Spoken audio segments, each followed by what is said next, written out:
That was a day of love. Hey, brother, we're boots on the ground here. We're moving on to Capitol now. Multiple capital entry.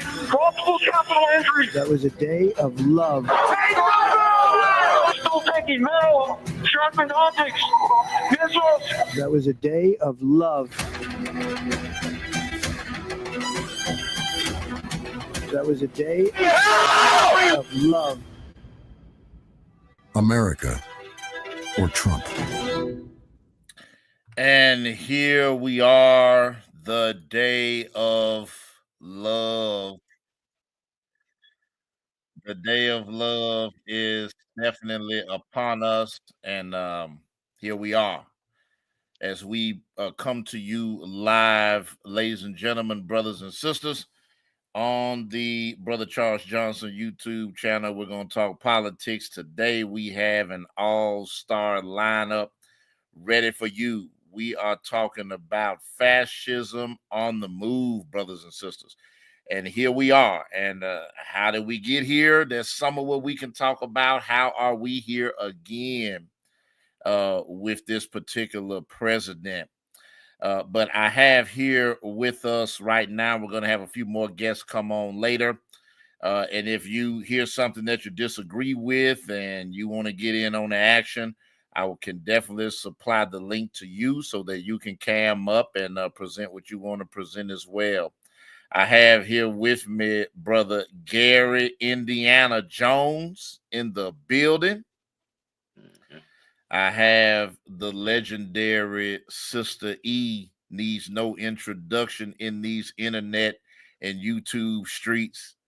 And I have, of course, Brother J Mac. You already know how Brother J Mac and I get down, bringing you the cutting edge thoughts on politics. And we also talk about issues of faith as well. So I'm going to go ahead and get us started here with the conversation. There's a lot going on with this new administration that's not so new. It almost reminds me of the famous song by The Who, Don't Get Fooled Again. And the last line, meet the new boss, same as the old boss. And so here we are now with the new boss, same as the old boss. And as he utilizes executive orders to do a lot of changes, as he has rebrandished a government agency, renamed it, and installed the richest man in the world to run it and to oversee government agencies. A lot of problems with that. We're having an organic conversation tonight about what's going on, how did we get here, and how do we process through this? How do we move through this?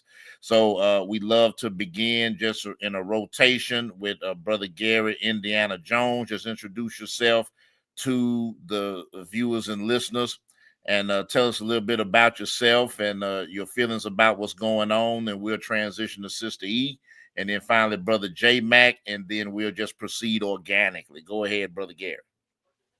All right, thank you, Brother Charles. Gary Indiana Jones, that is my social media name. Thank you for having me here. My background is I work in security. Um, I design and sell alarms, fire alarms, things of that nature, and offer security to any facility 10,000 square feet or larger. I have a close relationship with Jay Mack.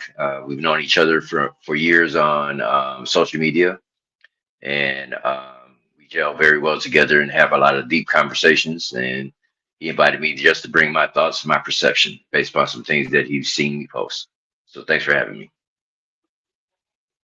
Indeed, and thank you for those for that intro, Brother Gary. Sister E. Hello, good people. Can y'all hear me? Y'all good? Okay. So I am the infamous Sister E. I guess I'm a part of the Israelite and the Christian community. I've been in multiple platforms, been involved in multiple conversations. I have a channel that says Let's Talk with Sister E. I'm a Memphian too as well.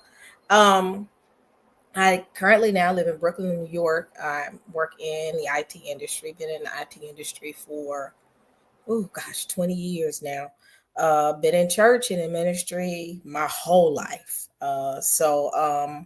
Been around politicians and politics my entire life, through my mother and other family members who are involved in politics in the city. But ultimately, this is going to be a good conversation. It's going to be a good conversation. I think everybody's at a point where we're beginning to see things transpire, especially with it being his first 100 days, and be able to have some real life conversations. So, but that's it. That's it. I started out with J. Well, I didn't start out with J Mac, but me and J Mac kind of ran in the same circles, and Charles, but on these YouTube and Clubhouse streets. So, all right. Indeed. Thank you so much, Sister E. Brother J Mac, let's hear from you. All right. Can you hear me? Yep. Hey. So yeah, Sister E and them Clubhouse streets, and Brother Charles on those Clubhouse streets. But hey, we're about to get it on and tell the truth. We're not tolerating any gaslighting. I mean, if Charles put the invitation out, so if you want to come up here and challenge us, you better not come up here gaslighting. You're gonna get embarrassed. We come in Clubhouse Street tonight, so let's get it. Yes, indeed. And so I just wanted to kick things off, just talking about some of the crazy things that have been going on. Lots of federal employees begin to lose their jobs in the name of DEI and the all-out assault on DEI. Funny thing about that is that our white women have actually found themselves the victims of some of these DEI layoffs. I guess they forgot that they are the main beneficiaries of DEI programs, diversity, equity, and inclusion. And of course, once you find that intersection between mess around and find out, of course, they say it another way, but I'm saying it the Christian way. But they mess around and find out there's an intersection there where they realize, you know what, DEI doesn't just mean like black. And they kind of were under the impression that DEI is black, and they've gotten a rude awakening. And that's just one example of how the president has just allowed the unelected, unappointed, unapproved by the United States Senate, the richest man in the world, Elon Musk, to go ahead and run roughshod on government agencies, telling them who to cut, what to do, what not to do, and just kind of running the show. And we did get a leak of the cabinet meeting from a couple days ago, where there was a lot of tension between the Trump cabinet and Elon Musk over this very thing that we're talking about. So anybody can just jump in and share your thoughts about what's happening, the direction that this is going.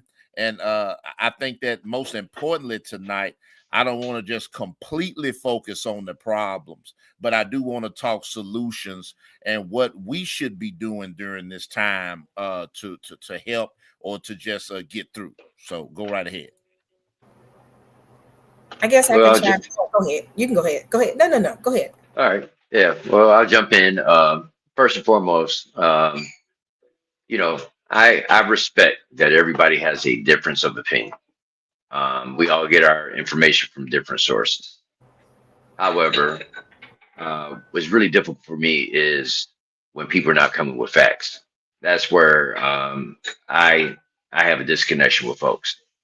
When it comes to this DEI issue, diversity, equity, and inclusion, I'm noticing a pattern in our society today where, for some reason, people are just redefining definitions of things. Such as a very easy example was when Colin Kaepernick protested about police brutality and unfairness to black people.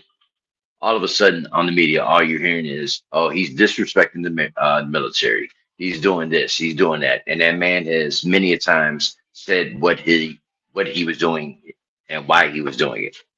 So now this DEI attack, it, there's a policy being portrayed to the American people that they are lowering standards to hire folks.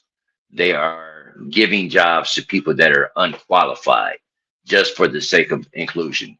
And that is not the case, and that's not what it stands for. And when I look at the whole demographic of what is going on, we've been hearing this since we were children. Whenever there's a problem, follow the money. And this is what they're doing to distract folks, in my opinion, because there's something else to gain that they want. You know, billionaire people cannot relate to what we live through day to day to put food on the table, pay our light bills, and things of that nature.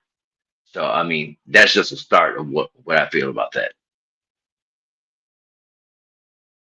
And I think the biggest thing when we talk about DEI, and I see it all the time, with a diversity, with a equity and inclusion program, we don't. Charles brought up a great point. We don't see the benefits of it from a melanated community. I've worked in corporate, like I said, corporate America my whole life.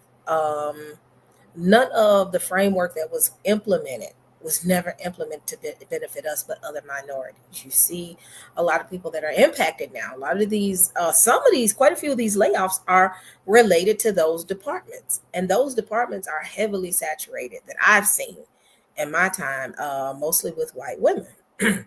and they're providing their vision. I look at DEI no different than ultimately the feminist movement. They use us as the face, but then receive the benefits from the aftermath, using Black women as the face, and they benefited from it within the feminist movement. The same thing with DEI. DEI was always, it was our face, but we never benefited. That goes even with affirmative action. It goes with all of these programs that they implemented. I'm gonna go even as far as the Civil Rights Bill. We're not benefiting as much as we should. We are the ones that took to the streets to fight for this, but at the end of the day, we never really benefited from it. And I said something a while back, and somebody was a little irritated by me saying it. I'm like, I don't care about these programs being destroyed, because the purpose of it and the vision of it was never truly implemented. Not to say I want to leave everybody else out, but the people that are the face and the spokespeople for these movements are the least to benefit. And when you look at the percentages of the people that benefit from it, we're at the bottom. So destroying these programs really is not going to impact us greatly, because every single one of us walk on these jobs with the experience, but they already looking at us like we don't have the experience. So we're already fighting against. That's ultimately not true, but we're having to perform in a way that our peers don't have to perform. And then another part of these DEI programs, we create these diversity groups within corporate America so that we can have these real conversations. You know, they have the every job I've always been a part of, I'm always on some group with the black enterprise or black empowerment or something. And that's all we do is talk. We bring leadership in and tell them what we feel. Guess what? It goes to deaf ears. So ultimately, I look at these programs like they are a waste of time. So excellent point right there. And of course, Brother J Mac, feel free to weigh in at this time. And then we have another guest that's preparing to come on as well. So what are your thoughts about what's been said? Oh yeah, that's a good start. I'm just lining up some videos. I had a bunch of other stuff, but for whatever reason, Facebook Messenger doesn't just automatically allow me to pull my messages up on my computer like it does my phone. So I'm going through some weird stuff, but I got some videos lined up anyway. But yeah, everything's just been said so far. It's spot on. I would say there's a lot of, as you say, Brother Charles, messing around and finding out. That's the Christianese way of saying it. And farmers are finding out. There's a channel that I follow. He's a farmer from my home state. Of course, I moved out of Missouri, but he's called the Back 40. He's very well educated, very well rounded. He's a farmer, but He's been involved in politics. He understands the whole dynamic, and he's just been trying to educate other farmers about them voting against their own best interests. And now a lot of them are, I hate to say this, but they're crying because the guy that they put in office is sticking it to him. But guess what though? He stuck it to him his first go around. He put a lot of farmers out of business in his first stint. So I don't understand what they thought was going to be different this time, especially when he was saying he was going to do the same stuff. I don't know if people have cognitive dissonance or they don't believe this man when he says he's going to do stuff. One thing about Trump is when he says he's going to do bad stuff, he does it. Now, the good stuff, you can take that with a grain of salt. Okay. But when he says he's going to do bad stuff, he means that. And he's doing the horrible stuff that he said he was going to do. So, I mean, you got the Latinos who didn't know that their family members were going to get deported, and they supported him, and they're all up in arms now. And some of them who are here legally, but they're not citizens, they're being targeted. I mean, it's a whole lot of folk messing around and finding out. And people like me, and but more people on social media who's got big platforms, were warning people. You got some black folk. I mean, we got the Haitians who have been affected. We got other Africans who are targeted. So I guess some Asians are targeted. But one thing that really fries my egg, and I know, brother, I don't want to take Brother Gary's thunder. There are some black celebrities on these YouTube streets who come off as black leaders who were encouraging black people not to vote or to vote for others. And we're gonna call them out tonight because we're mighty quiet about this whole situation now. I'm gonna go ahead and finish getting my videos together, Brother Charles. You go ahead. Okay, yeah, you good, brother. And speaking of what you just brought up, isn't it funny how none of the Haitians are continuing to eat the dogs and the cats? Funny how they just kind of disappeared. I wonder what happened. They're eating the dogs. They're eating the cats. They're eating the pets of the people who live there. And all of a sudden, there's no more dog and cat eating going on. I wanted to play this little clip, of course, Mr. Charlie Kirk, Turning Point USA, what he said. And then, Brother Gary, will come right to you and get your comments on this, but I definitely wanted to play this quickly. And that's why I think this United story and the DEI story hits so hard, because we've all been in the back of a plane when the turbulence hits, or when you're flying through a storm and you're like, I'm so glad I saw the guy with the right stuff and the square jaw get into the cockpit before we took off. And I feel better now. No, I mean, like, you want to go thought crime? Like, I'm sorry, if I see a black pilot, I'm going to be like, boy, I hope he's qualified. Well, that's the you wouldn't have done that. You wouldn't have. You wouldn't have done that before. That's not an immediate. No, you wouldn't have done that before. That's not who I am. That's not what I believe. It is the reality the left has. But so see, he of course perpetrating a thought crime there. Yes, it is 100% what he believes. It is 100% what he believes. Is he just lying there? Yeah, you know but that's his thing. Is apply DEI, and it means black, and that's what their thought process is about it.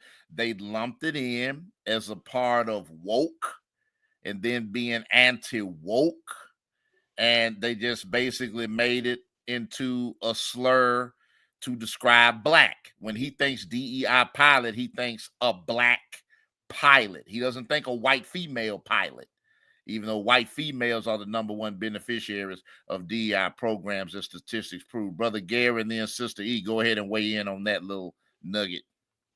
All right. So I'm going to try to remember this is a clean show, and I don't speak the way I want to speak. So DEI, diversity, equity, and inclusion.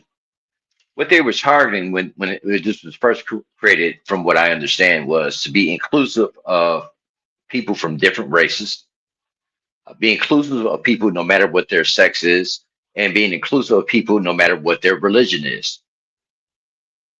These talking points, and you know what, you have to kind of absorb what they're saying, because maybe we might be a little naive and don't realize that there's a lot of folks out there that really, really, really think like that. But DEI does not mean what they're talking about, what they're describing at all. I mean, Kamala, her background was arguably the most qualified person to run for office based upon her education, her career, the social services that that she was a part of, and things of that nature. Our current president did not have any background in law, no background in politics and things of that nature. And same thing like with Reagan, but they were able to propel to be in a position that they were in and are in. And all these appointees do not have a background in education or anything of that nature, and they're in the leadership roles that we could never be put in. In fact, the people that jockeyed for him, he didn't even put him. You know, the people of color that jockeyed for him, most of them did not get a position. So it really irks me when I see them talk this way. But you know what? We have to understand and start to accept this is the way a lot of those folks think. It's incorrect and it's wrong. And there is a position within them that they're stubborn and they do not want to accept the truth. Indeed, Sister E, and then we're gonna bring in our new guest, Mr. Watts. The interesting thing you said this, Gary, Indiana. I got folks in Gary, Indiana, but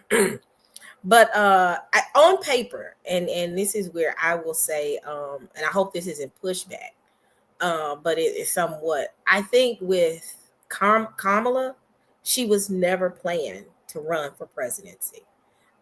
Because her campaign, she wasn't given enough time to one, I think, be groomed and prepared. On paper, she's on point. But what was on paper, she couldn't communicate it clearly to the masses overall. And it kind of pulled everybody back. Even within the Black community, a lot of conversations that was had was, there comes a point that even goes with the Democrats and the Republicans and the independents. Everybody has a seat at the table but us in all parties. And what happens is when we don't have a voice or a seat, we're looking for anybody that says anything good about us for us to run to them. And some questions were had about some of the infrastructure and the things that need to be in place for Black small business owners, overall for as far as the Black community, that she just could not address. And that's where I fault the Democratic Party, because initially it was supposed to be Biden that was running. They were preparing him to run until his debate with Trump, and they saw how ill-equipped he was due to his illness or him getting, up in age, that they made a rush decision to say, we got to have somebody in place. And they put Kamala there because they had other people they were going to get ready to go for, but they backed down and they had to ultimately choose her, because even her own party didn't even 100% trust her. Whereas the Republicans, they already had someone. As crazy as he is, they already was prepared and they was ready to go. And I think that's where the Democratic Party fell short, because we got to be honest, the racism we see in the Republican Party, we see it in the Democratic Party as well. Great example. California is a full blue state. They couldn't even get reparations across the table because they said the governor ultimately was not going to agree. Gavin was not going to agree with it. So the Black Caucus just shut it down altogether. So this is a Democratic, I'm talking about full blue. California is one of the bluest out of everybody. And you're telling me in a blue state, we're going back and forth to talk about reparations for the Black community, and your governor is not going to approve it, and he was not going to ultimately push it forward. It tells you that where I sit, I look at it on both ends of the spectrum. There is racism on both sides, but I think with Kamala, when they think that when we see a Black face, we finna run for it. Black people are tired because some of our own Black politicians are not 100% for it. So we're just trying to figure out where we gonna go, and we got to even look at the numbers of how many Black people went to the polls as well, because it was a lot of Black people that wanted to just sit it out. It's like, I'm done and I'm checked out because nothing benefits us. So, but that's my whole point. So I'm done. Hey, before Yeah, well, Gordon, feel free to disagree or have a difference Oh of no. opinion with me, because I accept that. There is not a thing in this world that we can talk about where there's someone that's gonna you're not gonna have someone that has a difference of opinion. But there's a couple of things that I want to touch, and I want to give a chance for us to introduce the artists. Um, Based upon my opinion and what I researched, from what I understand, in the position that Kamala was in, she was limited about what she could say that would appear to be in the opposition of what Biden was doing because she held that seat. So you don't want to come across, you're part of she's the VP, he's the president, and she comes in and talking about doing some things that are different from what the current administration was, for during the current administration. So you didn't want to get that perception of division within our own party. Um, I think there was a lot being said by her, but I don't think a lot of people were listening because you had social media people out there, you know, saying all these different things. There was misinformation and stuff like that. And a lot of people were focusing on that type of stuff and trying to figure out what was true about her. And her not having the proper time to run, because we expected Biden to run, like you said, but they could not put a different person to run in that seat because you can't commingle funds. Kamala could use the funds that they ran on their ticket to push her forward. If you put someone else in that place, they would have had a limited amount of time to raise money and do certain things, in which she actually did achieve that stuff. You were talking about the polls, they had record breaking turnout for those polls. I encourage a lot of people to look up a documentary called Vigilantes Inc. There's a gentleman by the name of Greg Palast, and he explains, and to sum it up in a nutshell, he uncovered 3.5 million votes that were suppressed from Black people, Asians, and young folks that are in college. And you can look it up and on YouTube, and they showed how you would have people in power literally would challenge votes. Don't know them. But one person alone challenging 30,000 votes. Another person in a position of power, like a governor, challenging 50,000 votes. And this happened all over the country. He is a political. He studies elections. He's been doing it for 20 years in different countries and here. And there's him and other groups that have solved manipulation and voter suppression. And I don't understand why this information is available to us in the public. And there's people out there researching this, and the people in power are not bringing this up. hey, also real quick, I know Gordon's getting ready to get in. Yeah, she had 100 days basically. And what Gary said is true about the money that was raised by Biden. But I'm of the opinion, and Sister E, I follow her campaign pretty close. She did address small businesses. She addressed, but I mean, she even had meetings with Black business owners. She had, so I know that she did all those things, but like Gary said, there's a lot of misinformation about what she did or didn't do from people who either didn't watch, and I'm not saying you, but there are people when we were talking about the influencers earlier, they either didn't watch or they had agendas, but I would say also, and I'm gonna land on this, I'm of the opinion that it wouldn't have mattered what she said or what she did. She's a Black woman, and America was not going to vote for her. That's just what I'm gonna stand on that. But And you even know Well, what? they did. and even They some did. But Sister E put it out there. We always got to do so much better. The thing is this: even though she met with them behind the scenes, the Black businesses, and I followed her as well, and I saw some of the engagement she did with them. It was still no clear path. Though I can meet with somebody all day long, and when you say, okay, so how is this going to help us? And I think one interview she mentioned something about how she's not going to create something just for Black people alone. And that just was hitting mainstream media. I mean, hitting it hard. And I actually went and listened to the actual interview, and she wanted to do a holistic approach in how she manages, the whole concept of DEI, like a DEI almost. And when I heard that and when she said that, I said, what happens is everybody gets a bill, Asian bill. You get this bill. We might get a few bills here and there.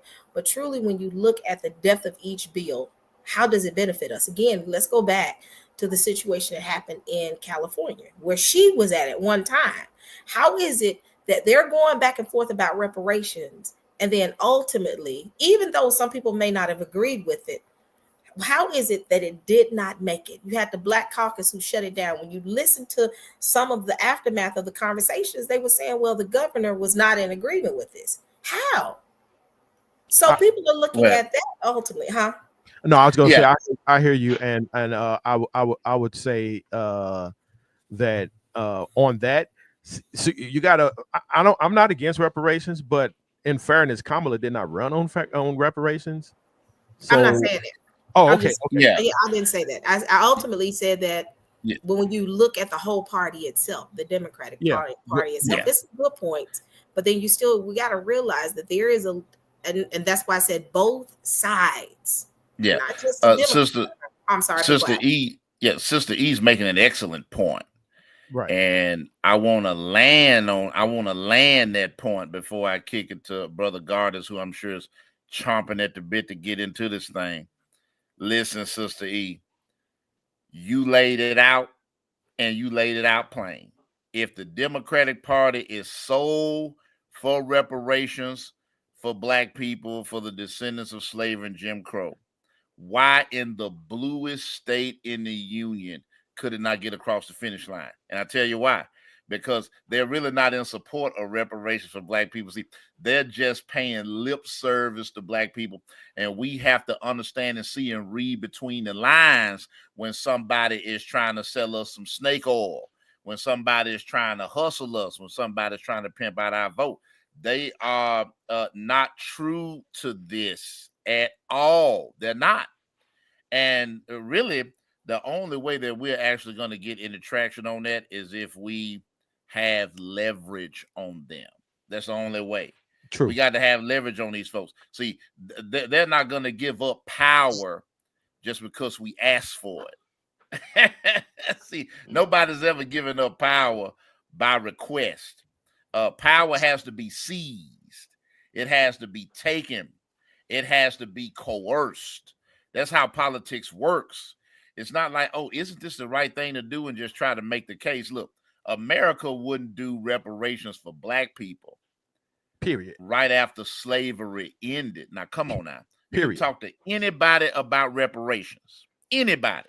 I get into arguments with people about reparations, and I ask them, I say, would you support reparations for slaves that were newly freed in 1865? Would you support reparations in 1865? Most anybody you talk to would say yes. They would support slavery. They would support reparations for slavery in 1865. So why was it not done? When? And then I hand it off to Brother Gardis. When slave owners got reparations. Yep. In 1865. They literally got reparations to compensate them for the loss of their slaves. Now, if you can give slave owners reparations after slavery, but you give the slaves nothing, that shows you the default position in America is not to address our injury. Like Brother Malcolm said, and I'm gonna hand it to Brother Gardis. If I stick if you stick a knife in my back 7 inches and pull it out 5, you can call that progress if you want to, but the knife is still in my back. Then Brother Malcolm said, even if you pull the knife all the way out, you still have not addressed the wound that was inflicted, and you have not healed the wound that has been inflicted. But then he said, but America won't even admit that the knife is there. They won't even admit that the wound is there. And And that's where we are on that. Brother Gardis, I wanted to let him get in, and Brother J Mac go right after Brother Gardis. Okay. Hey, can y'all hear me? Yes, sir. All right. Greetings, everybody. Good to see some old faces and some older faces that that I know in this chat. But what is the? I know we were talking about politics, and I hear about Kamala. What is the actual topic that we're discussing?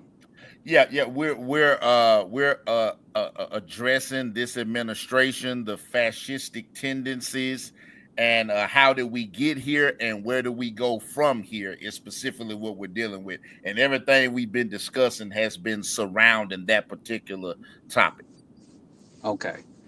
Well, obviously, let's start from the failed campaign of Kamala Harris. Obviously, she was put in a position to fail because of the fact that she basically only had 4 months to do a campaign. And to me, that didn't seem like realistic. Matter of fact, she probably did better than I thought she would, because I honestly thought she was going to get slaughtered. But she got a few states. But to ask somebody to run off of 4 months is, typically insane to think that you're going to win, especially when you going up against a guy who has been campaigning since he left office in 2020, or had to be forced out of office in 2020.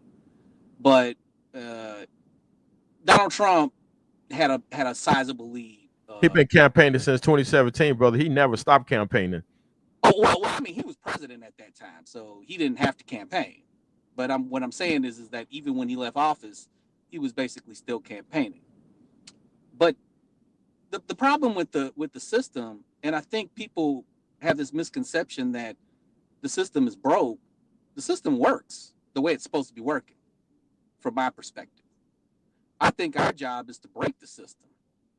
Is to basically break the system, because when you look at the Democrats and Republicans now, I'm not going to exactly say that they're the same, because they're basically not. I mean, when you have siblings, yeah, you basically come from the same parents or one parent or whatever, but you're not the same as your brother or your sister. However, that's the way I kind of treat the two parties, or I call it the duopoly. They work differently, they operate differently, but they agree on certain points. And there's 5 points that I have come up with that Democrats and Republicans agree on. For one, they agree on foreign policy, and their foreign policy, both parties' foreign policy is imperialist. They want to take over the world in any way, fashion, or form. I think the second thing that Democrats and Republicans agree on is no social upliftment for Black folks. The concepts of the topic of reparations came up. Democrats act like they want to care about it, but they do nothing for it. Republicans, obviously, they don't even want to have a conversation about it. So neither party is for reparations. The third point that I feel that they agree upon is no economic plan for the poor. They, in a capitalist nation, they need the poor. They need the poor. They need the homeless to feed much of the upper class, and this is the thing that they agree upon. And I think too, another thing that they agree upon is a capitalist system. You see works of getting rid of Social Security. Many Republicans think that's socialism, and several other plans that help poor and working class people. And I think the last thing that they agree upon is a police state. I think they're, and this touches upon the fascist way that Republicans are going about it. They're staunch police state people, but the Democrats are as well. They just do it a little different. So I think if we want to see something different, I think our job is to break the system. And how do we break the system? I don't have the answer to it, but I think one of the efforts that we probably need to do is to break the two-party system. And the only way that the system can be broke is through a popular third party, which I know that sounds utopian. That sounds, kind of like pie in the sky type of thing. But I think if we work at it, and if a group of people work at it in a sense where it could become a movement, then I don't think that's like unrealistic. Obviously, a third party is not going to grow overnight. That's not, that's unrealistic. But the problem is that when many people run as independents, or they run as a third party, and they lose an election, they somehow just quit and go into the background. Or what they do is they try to run for president or run for high offices and not focus on local offices where they can actually build from that. And so for me, I think if a third party is to gain traction in this country, they have to have some sort of successes, whether it be in the lower houses of Congress or in the local elections, or in big cities like Chicago. I kind of felt like in 2015 when 2019 when Lori Lightfoot won, I felt like anybody could have won that race, and I was kind of shocked the third party didn't throw their hat in the race, because I think a lot of people here is being frustrated by the Democrats, even though we believe that the Democrats are on our side, and so it's something to think about, because there's a lot of work to be put behind this. However, how many of us are willing to do that work? Can I just say, Brother Gardis, I have one of your comments on the screen. The system is working as it's supposed to. We must break the system.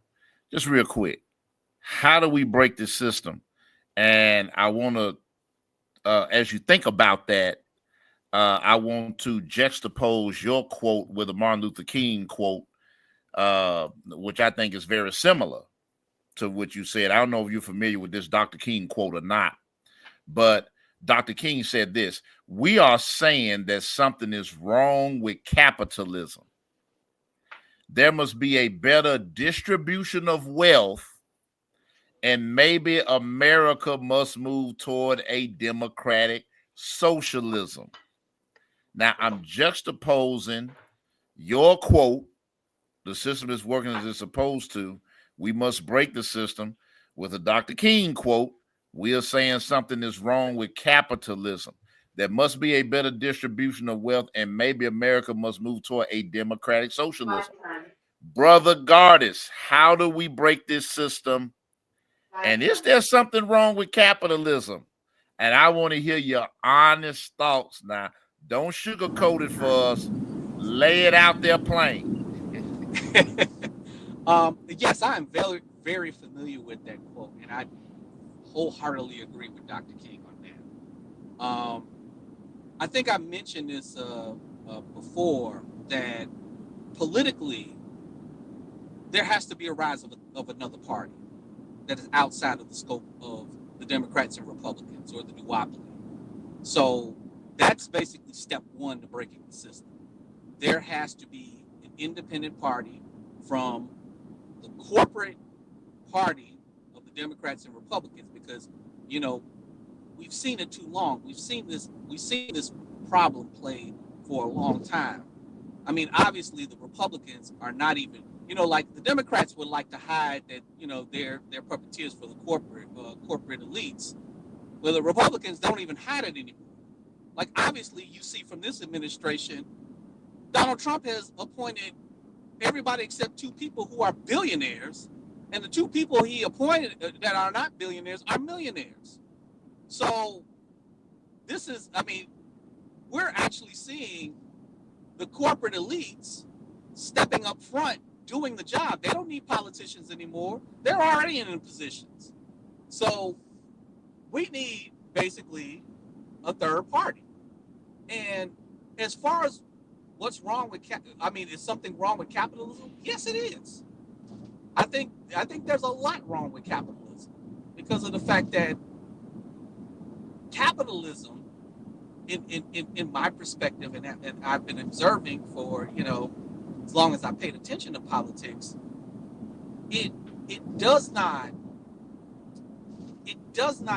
cater to the majority of the working class and poor people. When you have a country like the United States, who is supposed to be the richest country in the world, and you have homeless people, and then you got people who can't afford to be in homes, who actually work. If I'm not mistaken, I think it's in San Francisco, where there's a homeless encampment of people who live in their cars, even though these people are professionals. I mean, these are people that work in the IT sector and certain people. They can't afford homes because homes in San Francisco is going up to like $1 million and more. And these are not like 3-level homes with 7 bathrooms and 8 bedrooms. These are regular homes where if you buy a home here in the Chicagoland area, and not to say the Chicagoland area is cheap, you're going to get it for about $300,000. So capitalism to me doesn't seem to be working for people like me and people who make less than me. And this is like I said, I'm talking from a standpoint where I'm a person who makes enough to pay his bills, take care of his family. But yet again, I'm basically one of those people also who is a paycheck away from having a financial crisis. So yeah, I see a lot wrong with capitalism right now. So many layers to that, brother. Indeed. So many layers. Those folks. Let's get Brother J Mac back in, and then let's go to Sister E, and then Brother Gary. Let's go in reverse PTR order, as we would say on Clubhouse. All right. I'm not going to club. I'm just joking. So I'm gonna make a couple of quick points, and if I can play one of my videos, this would be a good time for one of my videos. Which is a short video, it's not long. Yeah. Go ahead and share that video so I can see it and pop it up so it can be ready for you. Okay, let me make sure I got the right one set up right here, right now. Yeah. Okay, here we go. I'm gonna start with this one.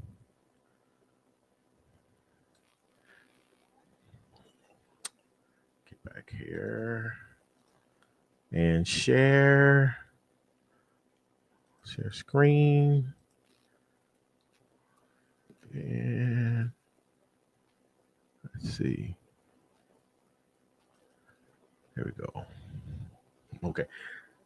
The video, you should see the video. Okay, I see it. You can go ahead and make your commentary, and then when you're ready for it, I'll pot it up.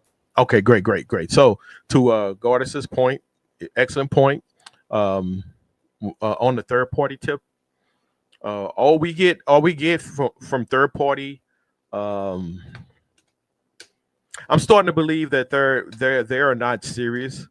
They're not serious contenders. I'm starting to believe they're just grifters, because you don't hear. Only time you hear from them is when it's time to run for president. I mean, they want to go straight to the top, like Donald Trump did.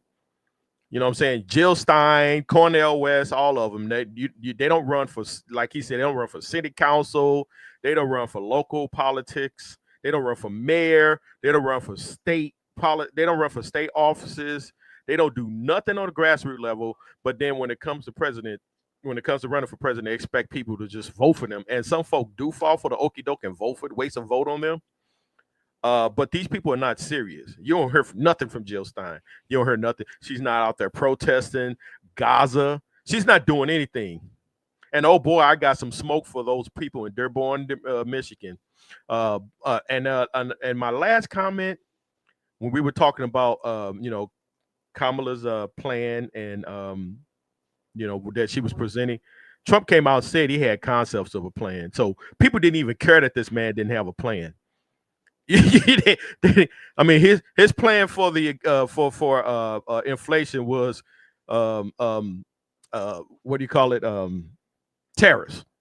He gonna put tariffs on, and that's supposed to reduce inflation. We don't even hear nothing about the price of eggs from him at this point. But let me go ahead and play this video. I'm gonna play it now, Brother Charles, if you can bring it back up.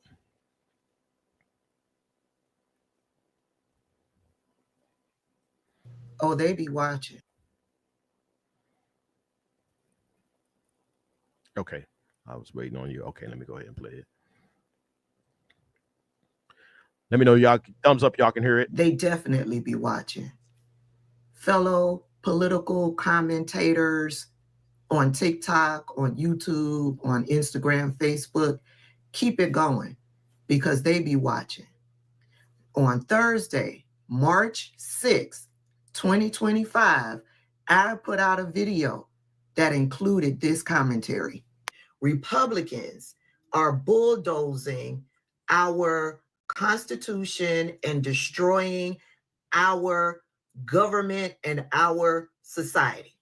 They don't care about optics. They're not trying to work with Democrats. They're not trying to kumbaya. They're not trying to meet middle way, halfway. They're not trying to negotiate in any way, shape, or form. But that's what a lot of the Democrats and Hakeem Jeffries are trying to do. And it will never happen.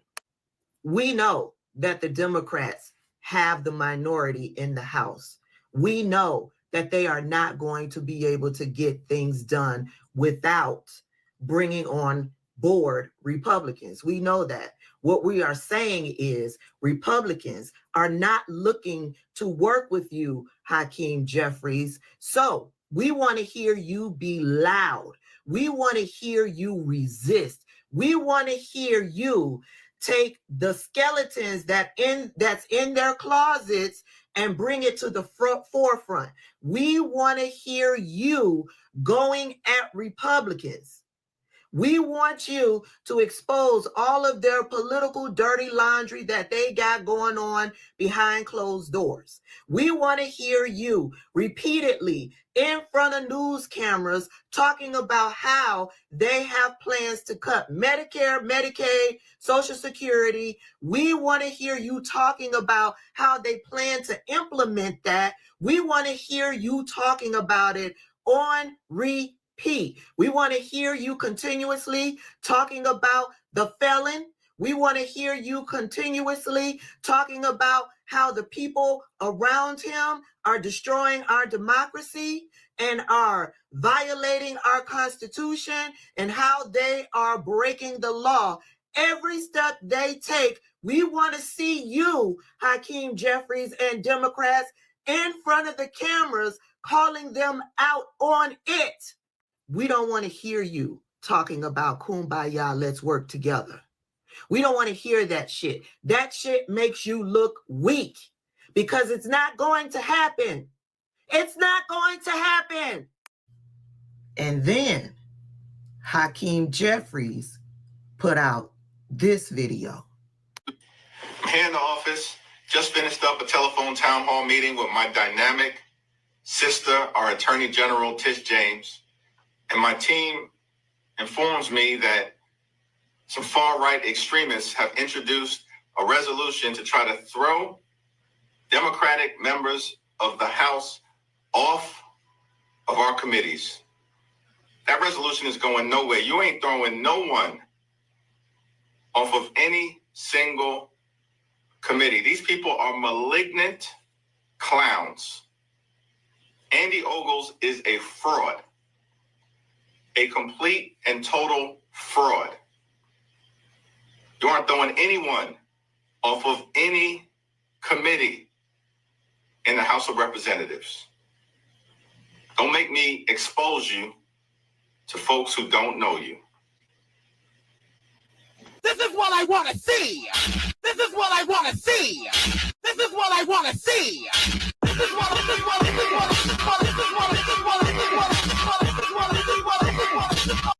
More of this, Hakeem Jeffries. more of this. You know why? Because they're not following decorum. Whatever precedents y'all had set, whatever rules of decorum that y'all had in place for hundreds of years, they're no longer following that shit, Hakeem Jeffries. Turn that hat backwards and recognize that whatever you got, you may need to expose it. And you need to get the rest of the Democrats on board. Okay? All bets are off. They've been rolling over you for a decade now. For a decade. And you're going to have to realize that this one video may not have them shaking in their boots. So you may have to expose some shit. You're going to have to stand 10 toes down in whatever it is that you got and expose it. Be ready to follow through. This shit that's happening on the other side will only be met with the same fever, the same temperature, the same comeback. Fight fire with fire. All of that niceness, that shit is over. More of this, please. Well, I think Tabitha makes some good points. It's good to see Hakeem get a backbone because, man, I've been calling him Jelly Belly for the last 3 weeks. I'm like, dude, what are you talking about? He finally got some bass in his voice. Get some unas. But how long he gonna have that bass in his voice? That's the thing. Great question. Great question. What the biggest thing is, we are too loyal to a single party. Instead of looking at every party to sit down and say, what is the benefits for our community? We have a lot of power. People don't realize we're one of the top consumers in this U.S.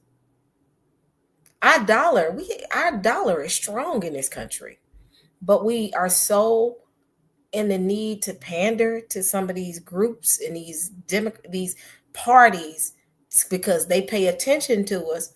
I don't want that type of attention. I need conversations like our wonderful the dude, he always say tangibles. Where are the tangibles? Because the thing is, Democratic Party, like, I ain't got to do nothing for y'all. I ain't got to help y'all. Guess what? I give y'all a few little, bones here, but y'all y'all loyal to us.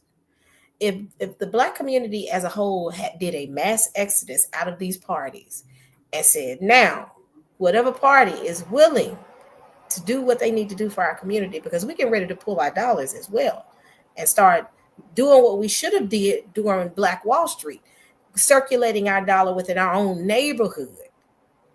If we did that, that would change the entire game. But we're so in a need to assimilate into a group of individuals that really don't care nothing about us, even though we the one that's Black community is one of the ones that's keeping the lights on in this country. We are. But we don't know our power because we got so many people that are in a party that look like us on both sides of the fence, that look like us, that are there just to appease us, but not really bringing things to the table. Going back to California, the Black Caucus should have been held accountable for not standing firm when it came to the reparations. They didn't. So that's what happens. We pander for these attention from these people, and we need to stop being loyal to these parties and stand on our own two grounds. Say, stand on business. Say, you got to bring something to us for us to be able to have that conversation. And I bet you they're going to find a seat at the table for us. Sister E, I have here on the screen one of your quotes here. We as Black people are too loyal to one party. Wow. And I wanted to engage with you upon this statement. You said something so powerful. And the Republicans have capitalized on this, especially Trump, to the degree that he's gotten a lot more of the Black vote than, say, his predecessor, Republican nominee Mitt Romney running against Obama in 2012, and his predecessor, John McCain, running against Barack Obama in 2008. He did get even more of the Black vote than he himself got in 2016 when he ran against Hillary. So, but he's gotten this based upon this, and this is my Trump quote when I start getting on this topic. What do you have to lose? What do you have to lose? That's him. What do you have to lose? Well, what do we have to gain, Mr. Trump? What do we have to gain from you? Nothing, sir. You're not offering us anything, but why do you keep voting for them? Give me a try. For what? Sister E, you're absolutely spot on here, which is why I wanted to engage with this quote that you made. We need to get out of both of these parties, Sister E. As many black people as can. Get out. Register as independents. Stop asking for a Democratic Party ticket when you show up. Don't ask for a Republican Party ticket when you show up. Ask for an independent ticket. And listen, if enough of us do it, and I've often made the point, Sister E, it doesn't take a lot of us. See, people have a tendency to down what I'm saying and say, well, oh, that's not going to happen, Charles Johnson. You still gonna have most black folks voting Democrat because it's become a tradition at this point. I don't need a lot of us to do it. Listen, all I need is enough black people to leave the Democratic Party to scare the Democratic Party. And I need enough black people to lead the Republican Party to entice the Republican Party. Correct. All I need is if I could get 18%, that's enough of the black vote to entice the Republicans, and there's enough black vote to scare the Democrats. If there were just 18% of us who would just be completely independent and issue demands to both of these parties and say, look, whichever one check the most boxes, that's who we gonna support, a solid 18% block. Listen, black progress has been made in this country, and it has never had 100% of black people support it. Yep. 100% of black people didn't even support ending slavery, and they were slaves. Harriet Tubman said, I could have rescued so many more of my people if they only realized that they were slaves. Some black people were comfortable being slaves.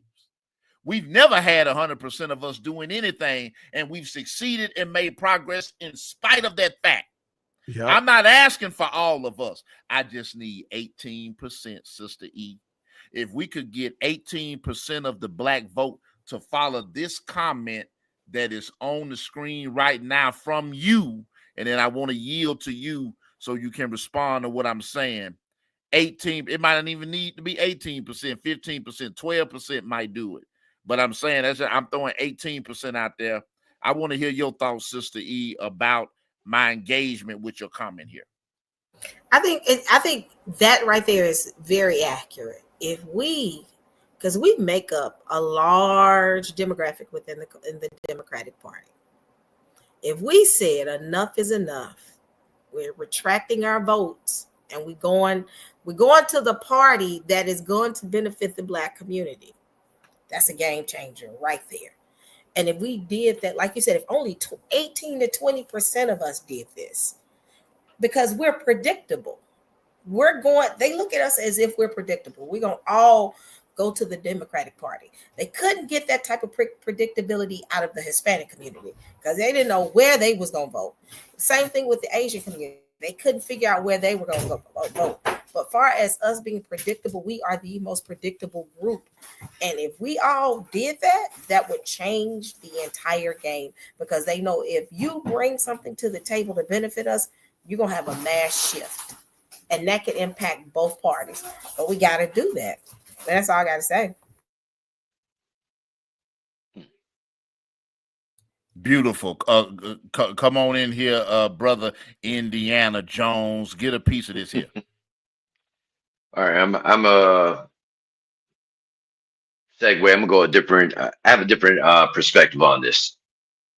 Slightly, I think when we talk about when we talk about what Kamala didn't do and she should have did this and that and all that other stuff, I think all the media outlets are talking about all these different things associated with her and whatnot. And I think we stopped using common sense. We did not look at the character of this man that's sitting in office.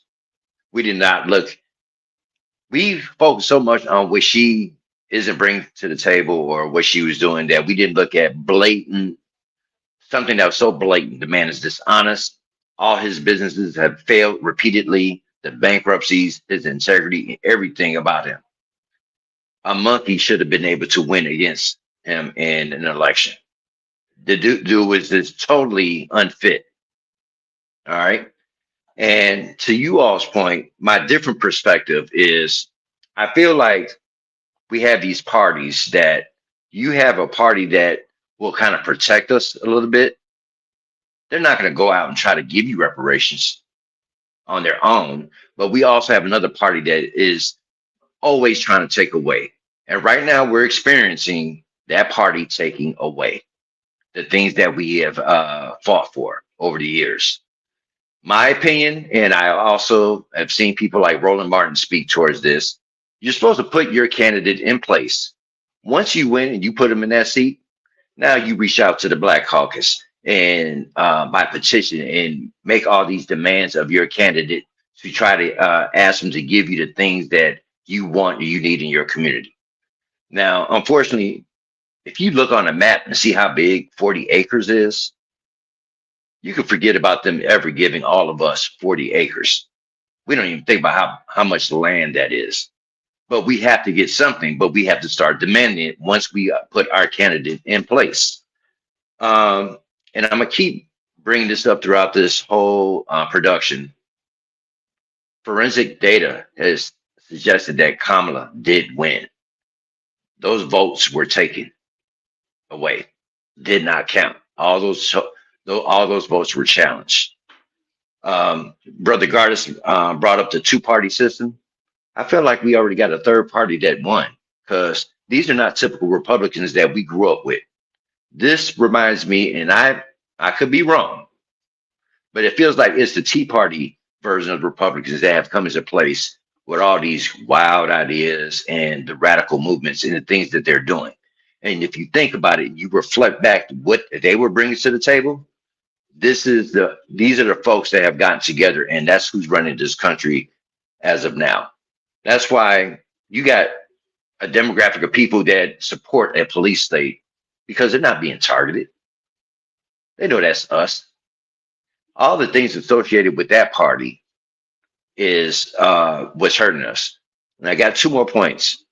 Gardis brought up something about capitalism. It's kind of simple to me. If you had 100 people in this country that had all the food, whether they're going to eat it or not, they'll never eat all this food. They just want to hoard it to themselves. See, a good economy works when money is circulating through the economy. They got all this food. They're not willing to share it. They're not, doing anything with it. It's just sitting in their pot, in their house, and no one has access to it. That's the problem. There was a part of me that supported capitalism. I wanted to be more successful and things of that nature. And I'm doing well for myself now. But as I look at it, it does me no good not to share with anyone else, not allow anybody else to have access to it. And these are the people that are sitting in place. And Brother Jay, you're going to like, I'm going to bring this up.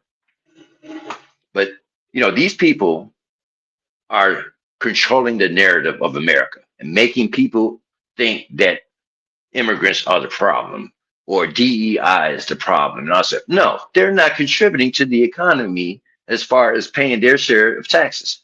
So people can look at this video and say, you know what? Let me look up how much money certain folks made last year and how much they paid in taxes. Because I bet you if you look up how much Tesla paid in taxes last year, the dollar amount was zero. Quit listening to videos and stuff like that and, TikToks and thinking that your neighbor is your problem. Them taking money from Social Security, which is peanuts. That's not a livable wage, but you got people that have more money than they can ever spend, not allowing you to have access to it, or they want government, they want assistance from the government when there's a problem like a flood and this and that. They don't want to pay into it. But I think, I understand the concept of capitalism, but you have other countries that don't even believe in it. They're happy with being profitable every year. In the capitalistic society, they got to make more money than they made last year and then last year. Eventually, that's going to bottom out. And it's unrealistic to think that you can do that. And when that happens and you behave that way, then you start giving worse services or worse products. You start trying to get it from China. You start doing all these little different things, and you don't care about how the people are affected beneath you.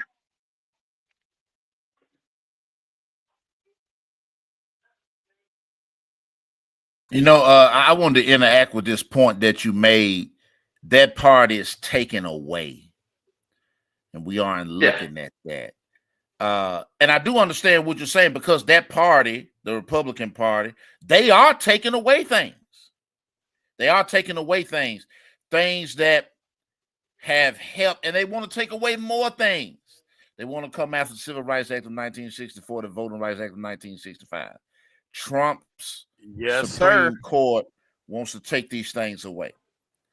But when I think about this, should that make me say, well, we should stay with the Democrats because the Republicans are taking stuff away?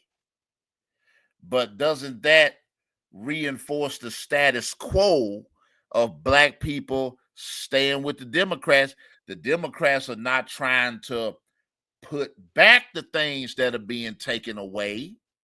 Because think about it like this, and then I want to hand it right back to you, Brother Gary. Think about it like this. The last thing that the Democratic Party did, I'm talking about specifically for black folks, was the Voting Rights Act of 1965, the Civil Rights Act of 1964. That's been a long time ago. That's what Lyndon Johnson, Democratic president, did for black people. And he even made the remark that this is going to cause us to lose the South. And that's exactly what happened. The Southern Democrats split. You see, some folks know how to walk away. Let me go back to Sister E. Some folks know how to walk away, Sister E. Those white Southern Democrats, when the Democratic Party did civil rights and voting rights for black people, those Southern white people, they left the Democratic Party, Sister E. Don't you see, Sister E? Some folks know how to walk away. And they started their own party called the Dixiecrat Party. And they ran segregationist George Wallace, Alabama governor, for president in the next presidential election. They didn't even wait 2 election cycles. They left immediately, Sister E. Now, I'm asking, well, not just rhetorically, as Sister E's previous point, why can't we, the black people, do what they did and just leave instantly? Why can't we just vacate and say we're tired of getting tossed around and played with these 2 parties? So I see what you're saying, Brother Gary. One part is taken away. I think we do need to look at that. We need to look at what MAGA is doing. They are taking things away. They're not going to put those things back. I don't think, Brother Gary, that, let's say it flips around and after Trump's term is over, a Democratic president gets back in there. I don't think they're going to immediately just start putting back in place things that were taken away by the MAGA. I think that once folks take things away from black folks, I think it's gone. I don't think any party is interested in putting these things back. So we have to do, I believe, what Sister E suggested. And I know that it's kind of a difference of opinion, which is fine. I want us to talk about the difference of opinion. Oh, it's fine. It's fine. So I think that in deference to what Sister E said, we need to do what the Dixiecrats did. When they saw that the Democratic Party was helping black folks and they hate black folks, they left the Democratic Party immediately and did their own thing.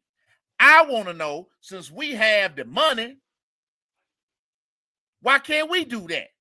And I want to turn it back over to you, Brother Gary, to address that. And then we want to circle back to Brother Gardis as well. I wholeheartedly understand where you all are coming from. I do. I really do. You brought up something I'm familiar with. You're talking about the last thing they did for us was the Voting Rights Act in 1965. Uh, I slightly disagree because there have been things done that were indirectly done, or like when they addressed redlining or affirmative action, or we elected Barack, or there they we talk about DEI.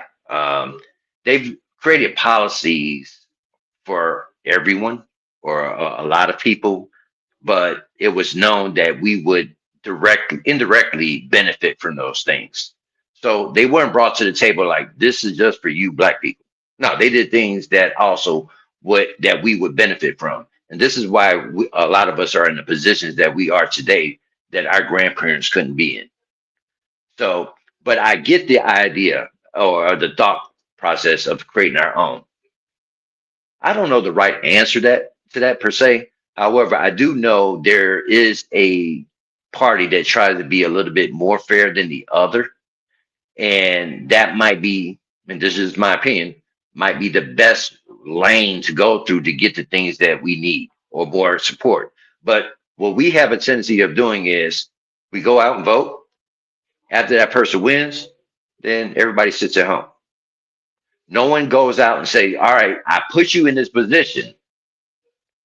Now we want this, we want that. We don't assemble and then go through the proper channels to go get things. And then the threat should be if you do not listen to us or you don't try to address these desires or needs in our communities, then when it's time to vote again, we will not be supporting you. But I find, when we talk about starting our own thing and then our own party, so I looked at like Cornel West running independently. I looked at Ice Cube, and I looked at Dr. Umar. They're getting on social media and saying, "Why are you going out there to vote? We ain't gonna get nothing out of that vote. We ain't getting nothing out of that vote." That had a little impact of people coming out to vote. But the problem is when you don't go with your strongest option for success and support, you help get that other person that's trying to take everything away from you. Now, what I'm expressing is just my opinion. Others may see it a different way. I don't claim to know the right answers, but I have looked at certain people and do have great influence, like Roland Martins, or I'm friends with Jesse Jackson Jr. on Facebook, and I've looked at others, and I kind of understand where they're coming from and some things that they suggest, and it inspires some of my thoughts. And I've looked at things, and I kind of agree with that way to go. But it might take some time because we never thought we'd get a black president. Maybe if we did just get our own party, but we can't do it by ourselves either. I jokingly say a rapper is never going to go platinum if only black people buy their records. You need others to buy in as well to get to that point. So, but I respect you all's thoughts and your views at it. And, I'm trying to figure it out just like you all and a lot of others that are watching this. You got to look at this too as well. A lot of these bills that were created. Let's talk about the voting bill. Let's talk about desegregation. All these bills, I look at it as being something that was a financial conversation as well. When you have as much money in black communities circulating the way it was circulating, because the dollar stayed in the black community before we integrated into other communities, which made us very strong. So desegregation was a financial benefit for their economy because we had created the biggest concern about segregation is we had built our own economy that was thriving during turbulent times. Mm-hmm. And white communities wasn't thriving as well. So they said, wait, hold on. We got to merge them in, but we got to find a way to merge them in, because once we merge them in, we got that dollar. Our dollar is strong. And I really see that it was more for them than for us. Because what happened was we took our spending power in our own communities to build up our communities, to build other communities, and it still wasn't benefiting us in the long run. When you look at redlining is quietly still instituted. It's called gentrification. What I'm gonna do is I'm not gonna openly redline you. I'm going to ensure that I create in these corporate structures that they give us, that they let us get into, glass ceilings, so that I can ensure you don't make it to a point where you're at the same level as your white peer. Because guess what? I can be able to do more and I can circulate more money. So, but I'm going to allow you to come in. Because when you look at these corporations, it's a lot of Black people that are in lower level positions. But when you start looking at these management structures and these executives and these C-suites, majority of them are white male or white women. You don't see us in there. So guess what I'm going to do? I'm going to allow y'all to come in. Democrat Party said we open the door. Now pull yourself up by your bootstrap. How? When I'm being condemned as I'm walking through the door, you're expecting me to perform at the same level as my peer who's been here for 5 years, and I'm just now learning the system. So you pulling me in, you create the glass ceiling. Then you got redlining. Redlining is no more, but we have something called gentrification. What I'm going to do is I'm going to go into these Black communities. I'm going to bully you out of your houses and out of your businesses, and I'm going to raise the price so high that you cannot get in. Because I've already created the glass ceiling where you're not making the same wages as your white peers. I'm going to make sure you can't get the real estate. And the thing is, but I still need your money to circulate. I need you to still go buy things because your dollar is powerful, but I still need to control you. So the Democrats offered us something, but still had controls there. There's no freedom and liberty to be able to have the same access as my peers. I mean, and you see it every day.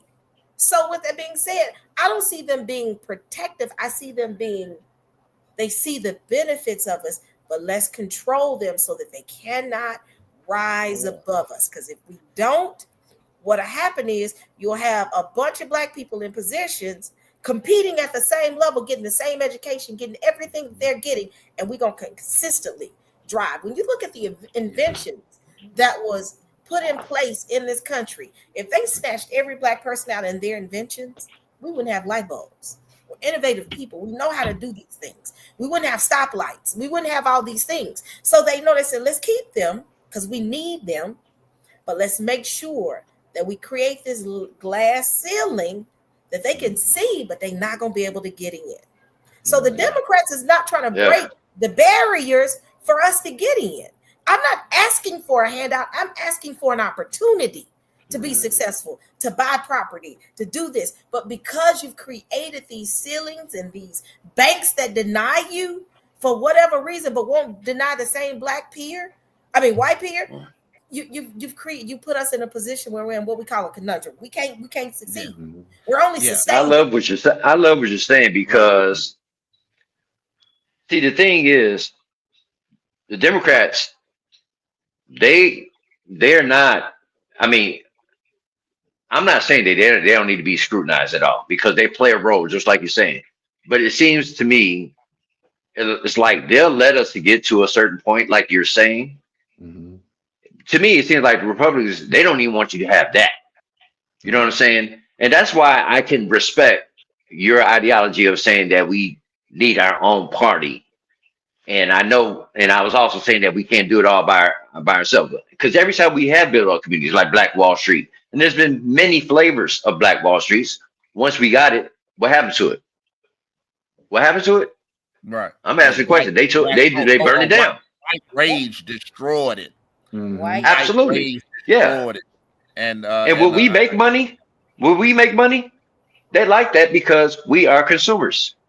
Right. Like I will not watch Tubi because Rupert Murdoch, who played a role with the CW or some of those Black shows back in what was that? Early mid 90s? Fox. Oh, that was Fox? Yeah.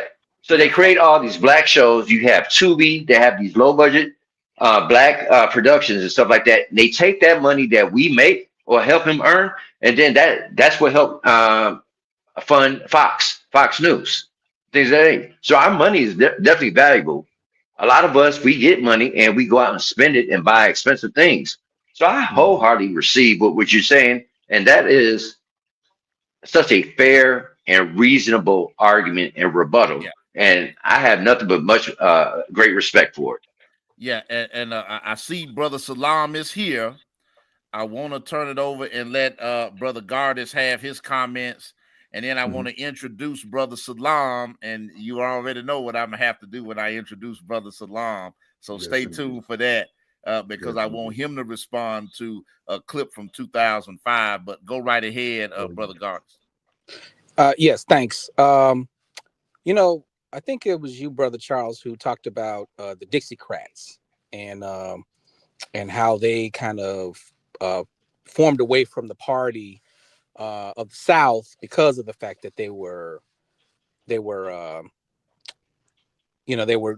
supporting civil rights because of the fact that Johnson became president and supported signing the Civil Rights Act and the Voting Rights Act and such and They such. left the Democratic Party. Yep. They left the Democratic Party.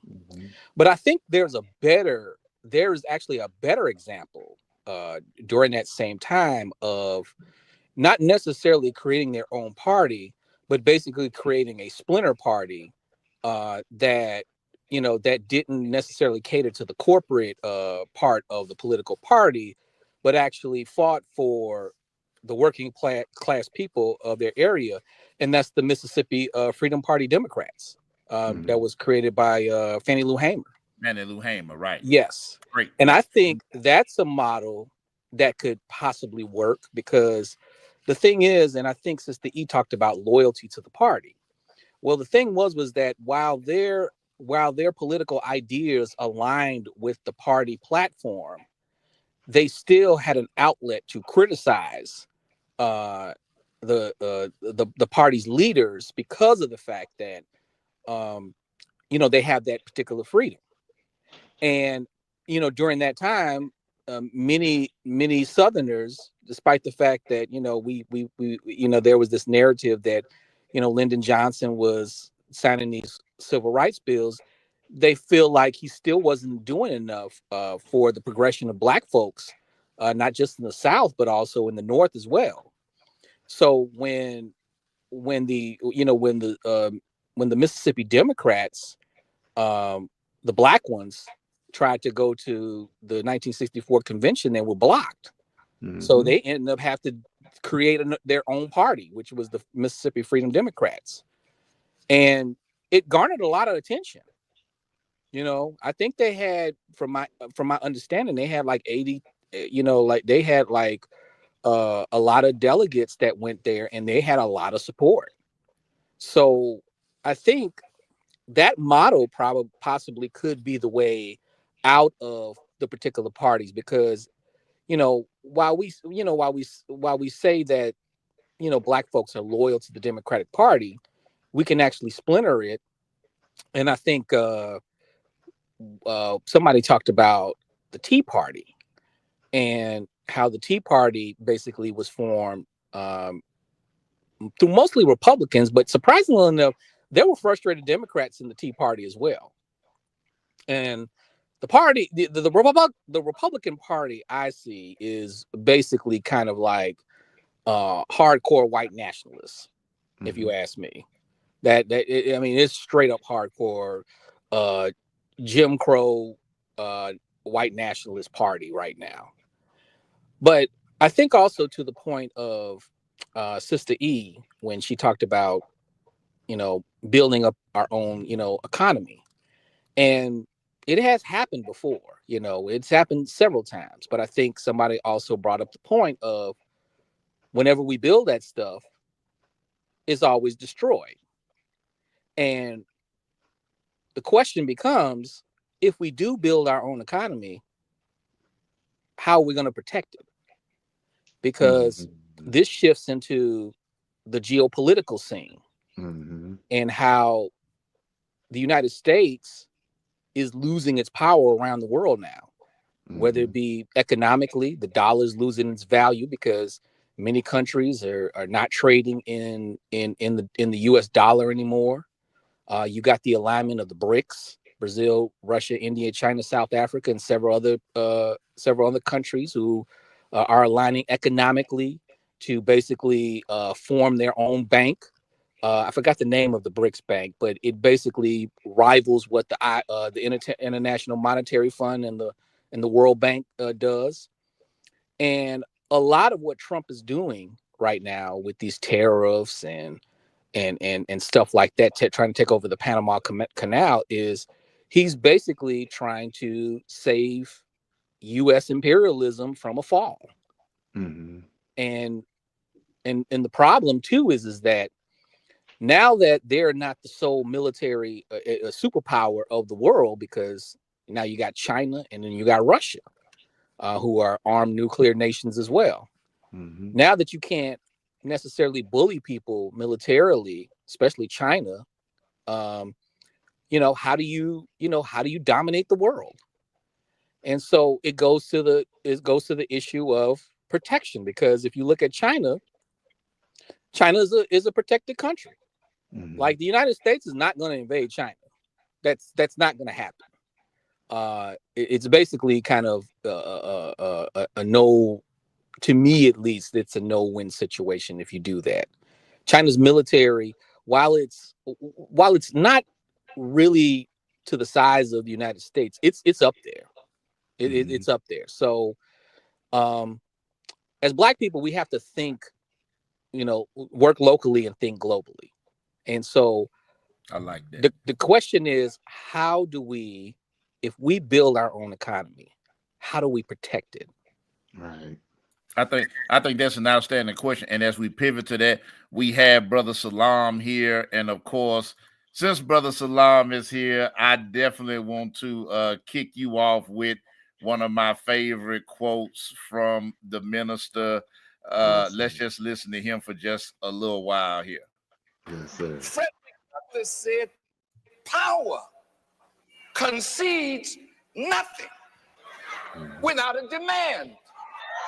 But power won't even concede to a demand if the demand is coming from a weak constituency that looks like they've lost their testicular fortitude. Mm-hmm.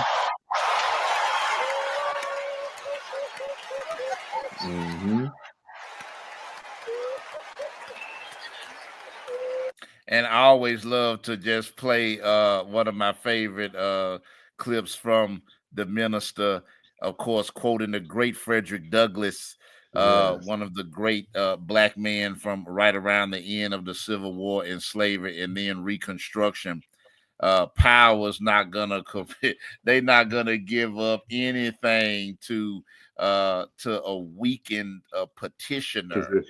Right. Yeah. I mean, power doesn't give up anything to a weaker position, and those power dynamics. That's the way that the world really works. So we have to be in a position, Brother Salam, and I'm handing over to you. If you could give us some of your thoughts about, and you could even, agree with some of what's already been said here that you've heard, and add your own, seasoning to the steak, so to speak, about what your thoughts are. So to speak. Well, greetings to everyone there. Yourself, Brother Charles, J Mac, invited me. Sister E, a pleasure sharing space and time with you. And Assalamu alaikum, brother.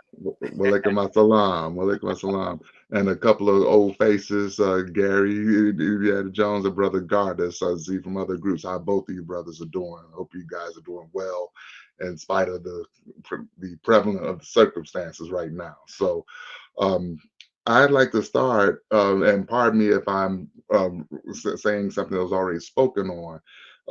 Many of you know I'm a baker on the side, of course, but if I were to make a cheesecake, right, and I say, okay, let's divide this cheesecake up equally, right, and so we have one powwow, and then we say, well, we can't reach an agreement, we go step away. But when you come back, you notice I already took a piece of cake. Right. So we have these powwows, back and forth, but every time we leave in and decide to reconvene, I'm coming away eating another piece of cake. So I say, Brother Charles, man, it's only one piece of cake left now. So what we gotta do? We gotta cut this in half, right? You're like, what? That's why you're gonna be looking at me, right? I want my whole piece, brother You want Salam. I the don't know whole about pie. you. You see what I'm saying? So like this is where we are in terms of imbalance, and not only the folks in power, but also I heard a lot of what Sister E was saying. A lot of folks that we have on the blue side of the aisle have been suggesting that we that we promote neutrality or acquiescence in the face of a weighted scale, and I just don't think it's a sustainable model here. So I did hear of a third party being brought up, and I truly agree with that. Yes, there are third party individuals and there are third party ideas, to J Mac's earlier point, who seemingly come around during election time. At least that's what we hear mostly. I followed Jill Stein closely. I heard her entire conversation. She was on Tavis Smiley's radio show interview in the summer, and Tavis basically gave her the whole hour to just talk. And I thought it was interesting that she did point out reparations for us, and that conversation came up. And interestingly enough, we had the California Black Caucus, who basically didn't even make a motion during the hearing, to bring it to a vote. So when they refused, I heard you mention this is California, where I reside, Southern California, the bluest state in the nation. But there are pockets, of redness around. So you see some blush mixed around that coal, so it almost look like a Slurpee out here, So where I live, Simi Valley is about less than 10 minutes to the west of me.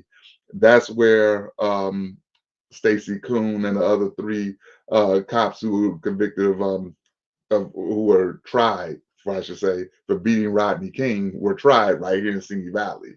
But I didn't know when I moved here that Rodney King was beat to the east of me in Lakeview Terrace, which is LA County.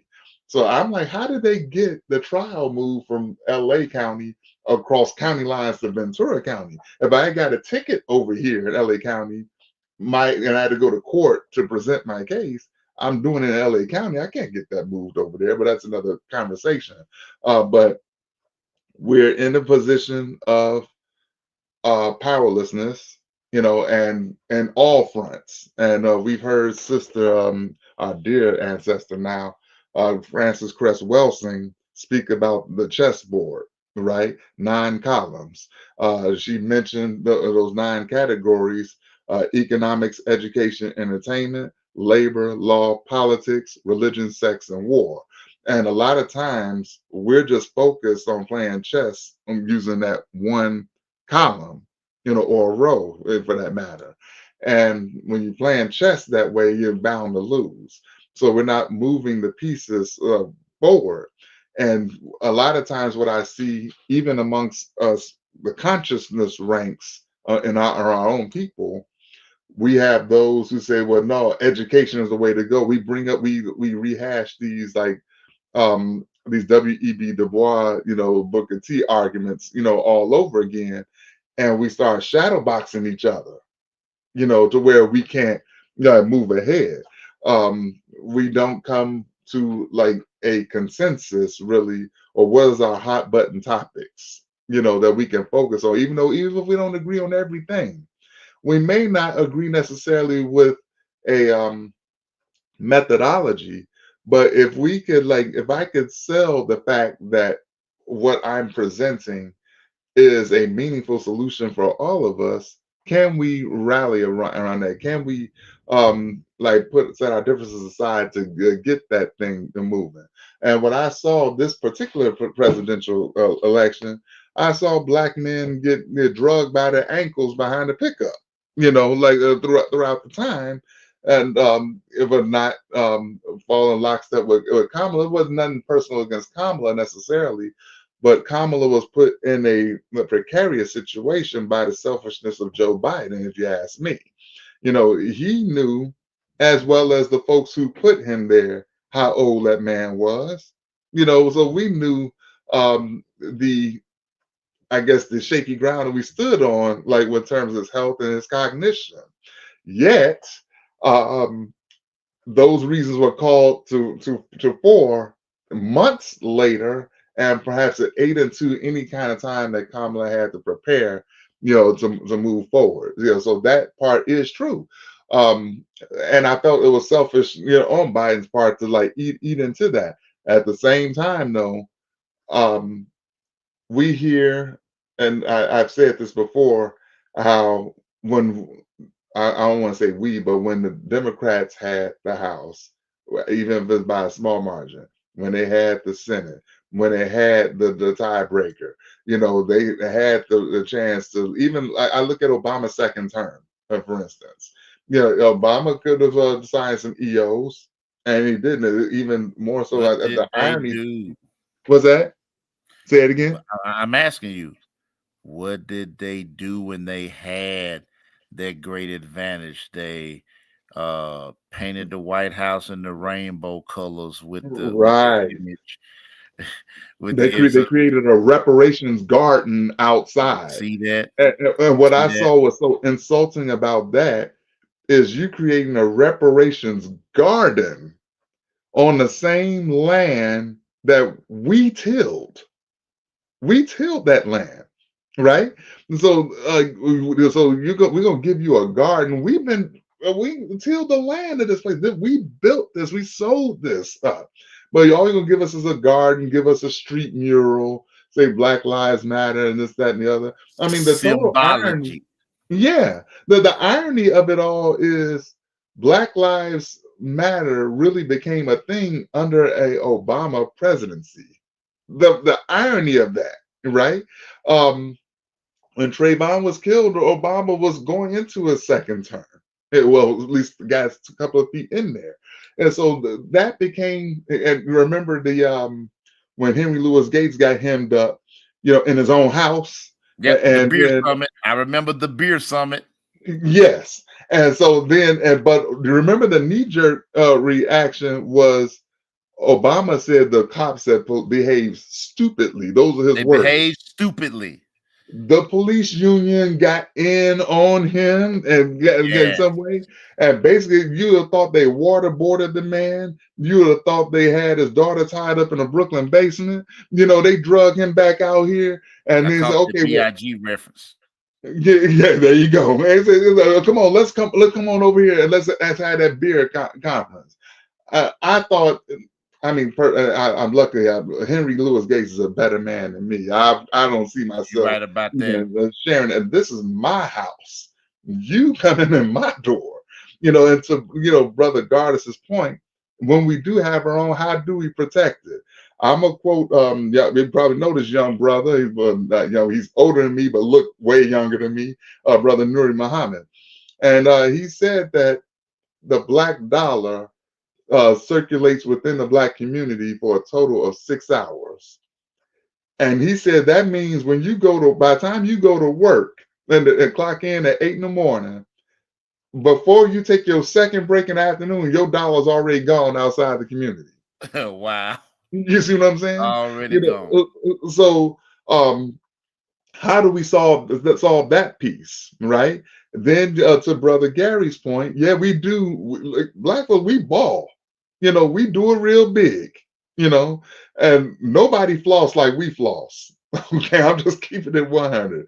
We get the chinchilla fur on a car, car carpet and whatnot. We got every LV thing, and nothing wrong with that. There's nothing wrong with that. And no shadow box on those who have those things. But a lot of times we pursue those things without taking care of some basis around it. Like we don't have anything that's tangible, to put it in my neighbor Tariq's words, tangible to like show for that we could turn into some sort of power and leverage for ourselves. So to Gardis's question, how do we protect it? Yes, every time we build something, they burn it down. But in the words of Bobby Seale, when they told him, when they reported to him in Oakland, when the offices, the black BPP offices in Chicago got firebombed. The cops were in there, urinated on the food for the free breakfast program, setting books on fire and stuff like that. They complained to Bobby Seale, well, the pigs came and did this, that, and the other. Bobby Seale's like, you got the deed to that building. Open it back up. You know, we have to have a fighting spirit about this. You know, and to quote Mr. Farrakhan, he said that if there's no killing in you, there's no God in you. So we Oh, got I to like stand. it. We got to stand. You I know, like it. and like I'm approaching 50, bruh. You know, like when are we gonna be free? That's the question I ask myself every day. I look in the mirror. What time is it when we're gonna do this thing? I don't care if I'm the causal agent behind it. I don't care if my brother or sister over there come up with the solution. Tell me, how can I get behind you and we make this thing move? That's Yeah, what and that's what I'm all about. Because yeah, and for my last point, go ahead. in addition to having LLCs and having property, we need folks in these rooms to make sure that the property that they're allowing us to get is suitable to build on, is suitable to farm on, and it doesn't have any cancer causing agents like they build these landfills in our neighborhoods. Like my neighborhood, I grew up in Inglewood in Chicago. You know, I mean, there's no accident that the mercury exposure levels, the lead levels are high in our neighborhood. Brother Wesley Muhammad did a wonderful graphical representation that showed a direct relationship between lead and mercurial exposure to homicidal tendencies. But yet they'll look and say, "Oh, look, it's the N words. They're the problem. They're the problem." No, they do this by design. So we got to make sure that the land that we get is pure, is fertile, you know, that we can get. So who can we get in these rooms to make sure we can get that quality of land? Another thing is, even if we get our own land, our own stuff, what's our access to water looking like? They shut off the water. We have power sources, so that spills into the environmental space. Now, I'm gonna be honest. I know I can speak for me. Maybe others feel this way. Black folks didn't really tend to pay attention to the environmental warfare that's been at our throat for the past several decades. We're too busy trying to survive, which I understand. But those are the type of rooms that we need our best and brightest in if we're going to have a systemic environment for us to grow and push forward. I yield back.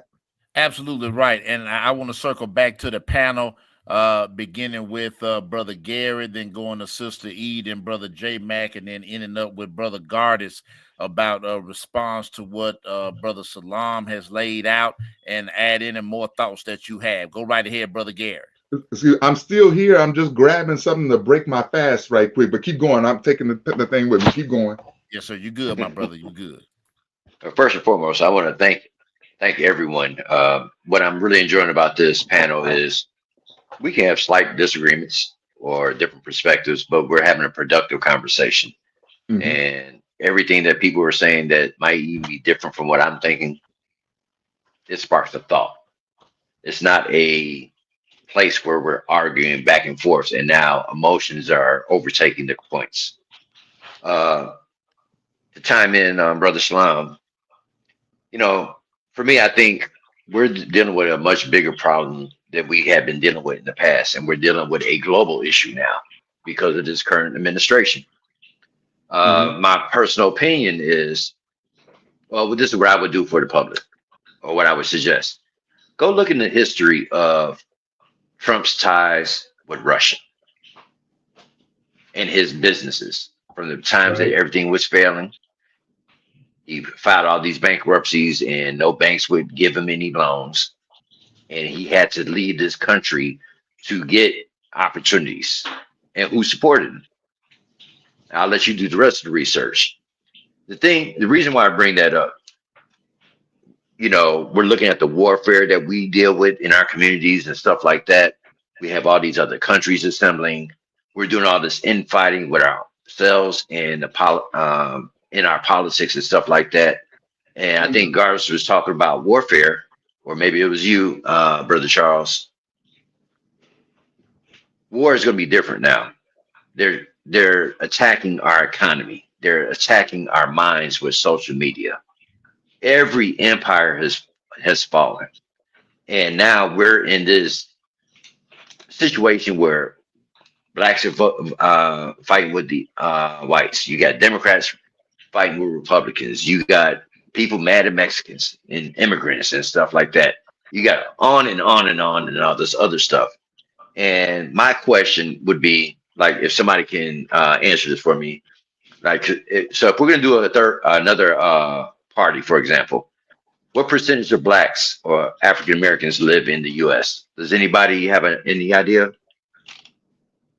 Or yeah, like, what is it, like 11%, 12% of the population? Just under 14%. Mm-hmm. And that means if we create our own party, we also got to get a buy-in of 36% or 37% to be over half of others to join that party too. My question would be, would it be like what Brother Islam was saying? You know, I mean, if we do that, you know, how do we get others to join us? And or no, it was Gardis where we were talking about creating a segment in that party to fracture it, to make that party just start saying, you know, we better value them now more than what we have and quit taking them for granted. You know what I mean? You know, and I'm going to keep emphasizing on this. I believe this current administration has cheated to get these votes and get their candidate in. There's two different groups that I look at. One was manipulation of data, the way it was transmitted, and then others through voter suppression. And then, yeah, you can't criticize the Barack administration for some things. But you know what? I look at him like he was progress, because it used to be a joke to say that we would ever have a black president. I met Barack, and he was running against Bobby Rush for U.S. Senate. And the people at that venue that I was at told me and my wife, and we weren't married yet at the time, oh, he's going to be the next president. We cracked up laughing. Now I'm going to embarrass myself. We were like, what? I ain't going to say everything we said. But we thought that was the most ridiculous thing. And it happened. Mm-hmm. And it was weird to me that it was said way back then. I think this was Bush's first term. And I say that because, you know, I think a lot of this stuff is planned, structured. They already know what's going to happen. They feed us a narrative and stuff like that. And, you know, they know what's going on. They put these people in place. They know what they want to achieve. And one of my first statements in the beginning of this was, when you're looking at these problems, you got to follow the money. Mm-hmm. You have to follow the money. And I really don't think, and then I'm almost kind of scared if they were to give us reparations, because if they do that, are they going to say, now every time we complain or we want some fairness, they're like, we gave you reparations. Now we really would get ignored. Now, of course, I think we're entitled to it, but I don't even trust them to give us the right thing. You look at what they did to the Native Americans, mm-hmm. giving them their own land. Did they really get their own land? What kind of situation were they put in? Right. You have to be in certain areas. Like, I can't say the last time I went to a restaurant and I saw a family of Native Americans sitting down to eat. Mm-hmm. What would they do to us? They give us something to shut us up? I don't know. But, you know, the last point I'll make is what we have been given, as far as Brother Islam was talking about, the stuff that the land that we were given to live in. You know, they don't talk about it a lot, but I remember being in high school. Gardis, you might remember this. I can remember being in school and sometimes hearing about reports. I mean, not reports, but people just saying, hey, man, did you hear today they found some guns, a crate of guns in the alley? Yeah. I knew it happened in Inglewood. I knew it happened on the west side. I knew it happened in like the area over there near Dalton, Riverdale. Mm-hmm. They were just sitting out there. And I don't know this for a fact, but I have seen videos of there being suggestions that people with special interests used to put that stuff in our neighborhoods to get the behaviors that you see. Right. So Well, we money. have a local problem, we have our racial problem, and now with this new administration, I think we have a global issue. You know what I mean? Mm-hmm. Yeah, but good points. I appreciate it. I enjoyed everything you said, brother. Oh yeah, brother Gary. Go right ahead, Sister E. I think the conversation, everything that Salam, and I hope I'm saying it right, Salam said, makes sense. Once we establish where's the security, it's the key element right there. For every community that we built, they destroyed. And that we have to take that into account when we say, hey, we need to step out on our own. But the thing is, I think it goes into play of my dollar speaks. You're gonna make sure that I remain secure. Now, are they gonna do that? No, they're not. The ultimate goal is to and I'm gonna be honest, the ultimate goal is to just keep us, not to get rid of us, because they need us. They need the workhorses, they need the money, but to subdue us and make us become the model minority. We will never be the model minority, because me being a minority was not in the way up. The model minority we see now, they came on their own with an idea, a plan, and a loan to come over here and build businesses. My people were brought here by ships, right, and put on plantations to work, and you still and not give us, but paid that was what was owed to us. So right. because of that, I have a fear of you. That a model minority. I've already, they call Asians the model minority.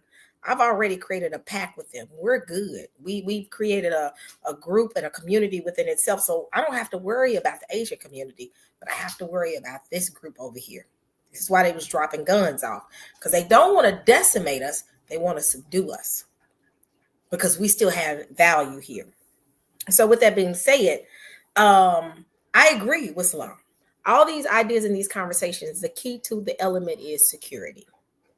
Because again, we're never secure. Wherever we go, there's no security. If we left and went to Africa tomorrow, or we left and went to Asia tomorrow, we left and went to India tomorrow, what I consider to be foundational Black Americans will always have to be able to find our own security, because nobody wants to secure us.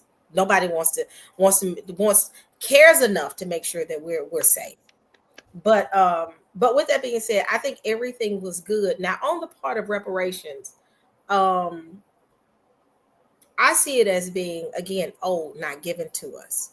If they give us what's owed, I don't care what people think about what we're gonna do with the money. That's our money. Let us figure it out. Let us brainstorm. But with that being said, I think the overall conversation, I think Salam brought up great points, dealing with the concept of going back into segregation, because eventually, I'm gonna be honest, y'all, the way things are looking, it looks like we're gonna have to make a pivot to that, almost, because again, these programs that don't benefit us, they're still there, they're snatching them, and we're finna take y'all back to the old South. That's what it feels like to me. It feels like they're trying to take us back to that. But guess what happened when we were in that era? We still thrived in it. We still thrived. We didn't stop eating. We didn't stop functioning. They took us out of slavery, and guess what? You don't let us buy lumber to build houses. We're gonna create our own lumber companies. We can't buy dry goods at your facility. We're gonna create our own dry goods store. We can't have this. We're gonna create our own. And that's where we are our strongest. And I think that's where we're getting ready to go pivot to, because the white nationalists are out right now within the parties. They're they loud and proud. Both parties, the nationalists are out, and ultimately, white America's been in a position they've never been in before. They've never been unable to spend money the way they normally been able to spend money, to keep the jobs, to keep this. So instead of saying we built a system that's designed to break, because the system they built was going to break anyway, I'm going to blame the minority in the room so that I can feel like it's not my fault. So that's what we're getting ready to see, because they're lashing out right now because you don't have jobs, you don't have access to money because of political parties steering the pot. And with steering that part, they gotta find somebody in the room to blame. And guess who's being blamed right now? All these programs don't allow us to have access. DEI don't have access. Bam, it blew up in their face. They got impacted by it. Affirmative action is not benefiting us. Guess what? The Asian community that fought against us, they're hurt by this and they're crippled by it. If they took the civil rights bill away right now, guess what would happen? We would still keep going. Of course we would. We would still keep because of who we are. Correct. We were birthed and baptized in this. So guess what? We're gonna keep it moving. But it'll make us think different. Right. I don't care about them tearing down these things. Fine, do it. I said it on my channel once. People thought I was crazy. I said tear it down. Maybe Black folks need to feel it and stop being subdued by these programs that's not benefiting us, and open our eyes to realize we only can function when we take care of each other. So with that being said, I think everything everybody said on the panel are great points. I love the dialogue. I love the fact that we're able to disagree or agree and still be civil with one another. And it's good dialogue and it's making people think. So, but that's my point. What I heard with Salam that made a lot of sense. Where is our security? Absolutely. Thank you so much, Sister E. Brother J Mac, go right ahead, and I got your video ready to play. Okay, yeah, Sister E, I hear you. But I am not ready to go back to live under Jim Crow law. So I'm going to fight to keep our civil rights laws. But let me play this video. You want to know who's running the country? President Elon Musk. This is who Elon Musk is. This is a remarkable sort of measure of how the world has turned, that a nostalgic product of apartheid South Africa, Elon Musk, whose grandparents moved there after the Second World War. They were in the Canadian Nazi Party, his maternal grandparents. They moved to apartheid South Africa to be with people with whom they felt at home, a family legacy that he's not repudiated. That his mother very much carries on. If you've sort of caught her at all on TV, she turns up both sides of the Atlantic. She's a alt-right sort of unapologetic exponent of what her son is also pushing, and his algorithm is also promoting on his social media site. And this is far-right politics, hatred of multiculturalism. What he said to the AFD rally that he addressed, in that sort of Orwellian big screen, his face comes up. And he says, you should no longer feel guilt for what your grandparents or great-grandparents did. It was very clear what he was talking about in a speech that attacks immigration and multiculturalism, the idea that different races cannot live together. This is not something we should just dismiss as the sort of bloviation or the trolling of a sort of Silicon Valley tycoon. This is the sort of shadow president of the United States. And Trump doesn't contradict him, and sometimes Trump echoes him and amplifies him, and vice versa. I cannot stress the newness of this, and the ominous, the tone of menace to this is very real. And it's being noticed, all around the world, including in allied countries that thought they were allies of the United States and are now beginning to wonder. This is a remarkable sort of...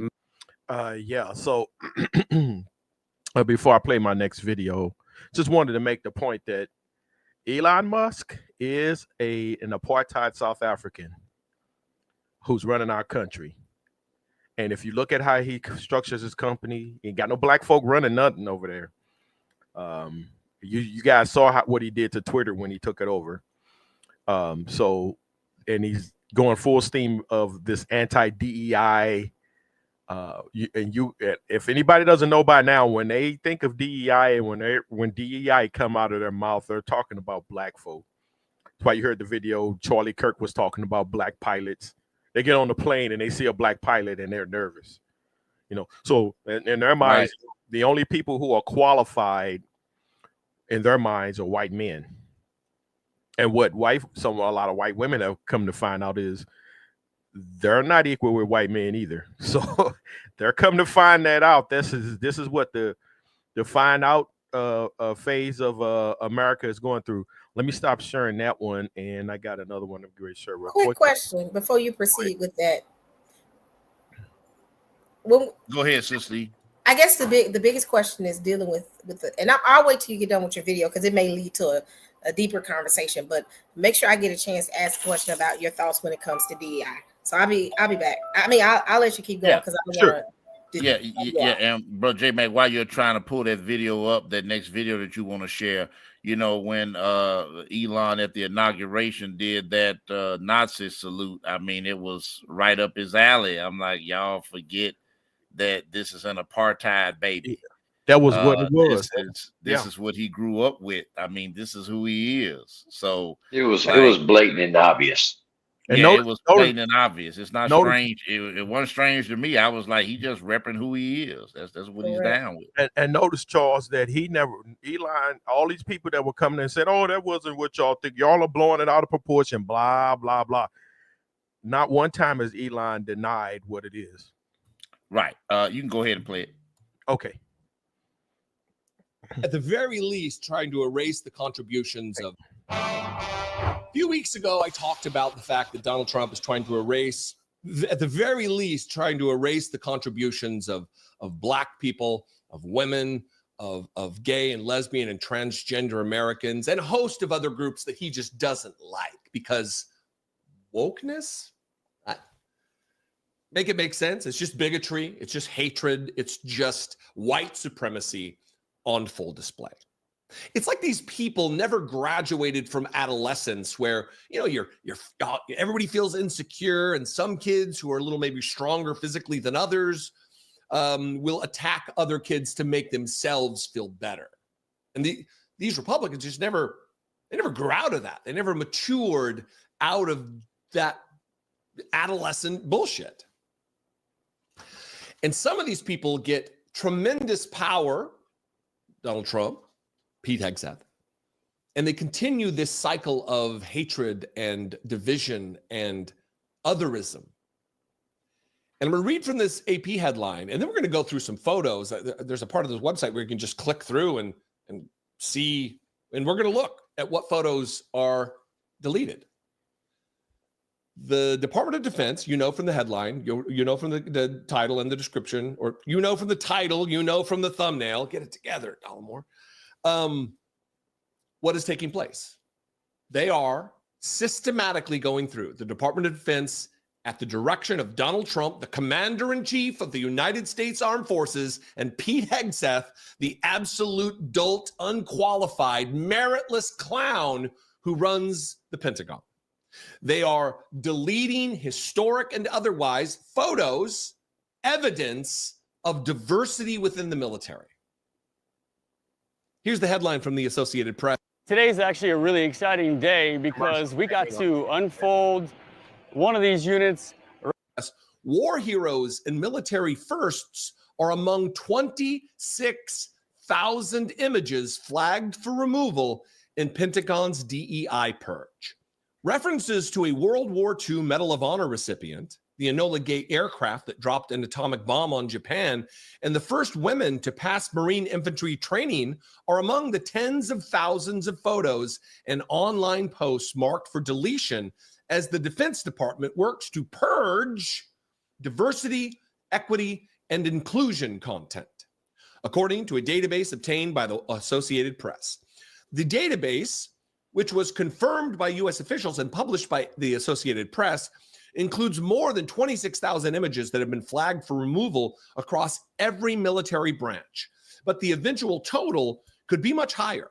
One official who spoke on the condition of anonymity to provide details that have not been made public said the purge could delete as many as 100,000 images or posts in total when considering social media pages and other websites that are also being culled for DEI content.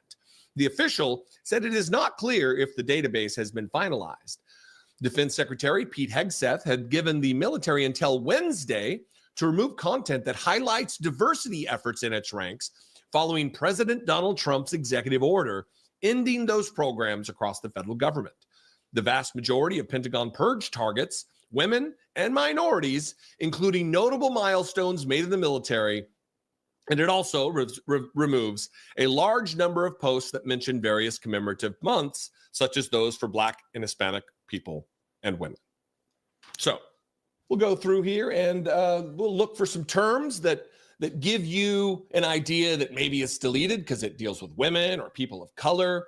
And look here, we're in the Marines. My particular heart, because I was in the United States Marine Corps for many years, served in several Victor units, deployable combat units, and we'll go through here. So let's see. Oh, here we go. The fewer, the proud female Marines. This is the image name.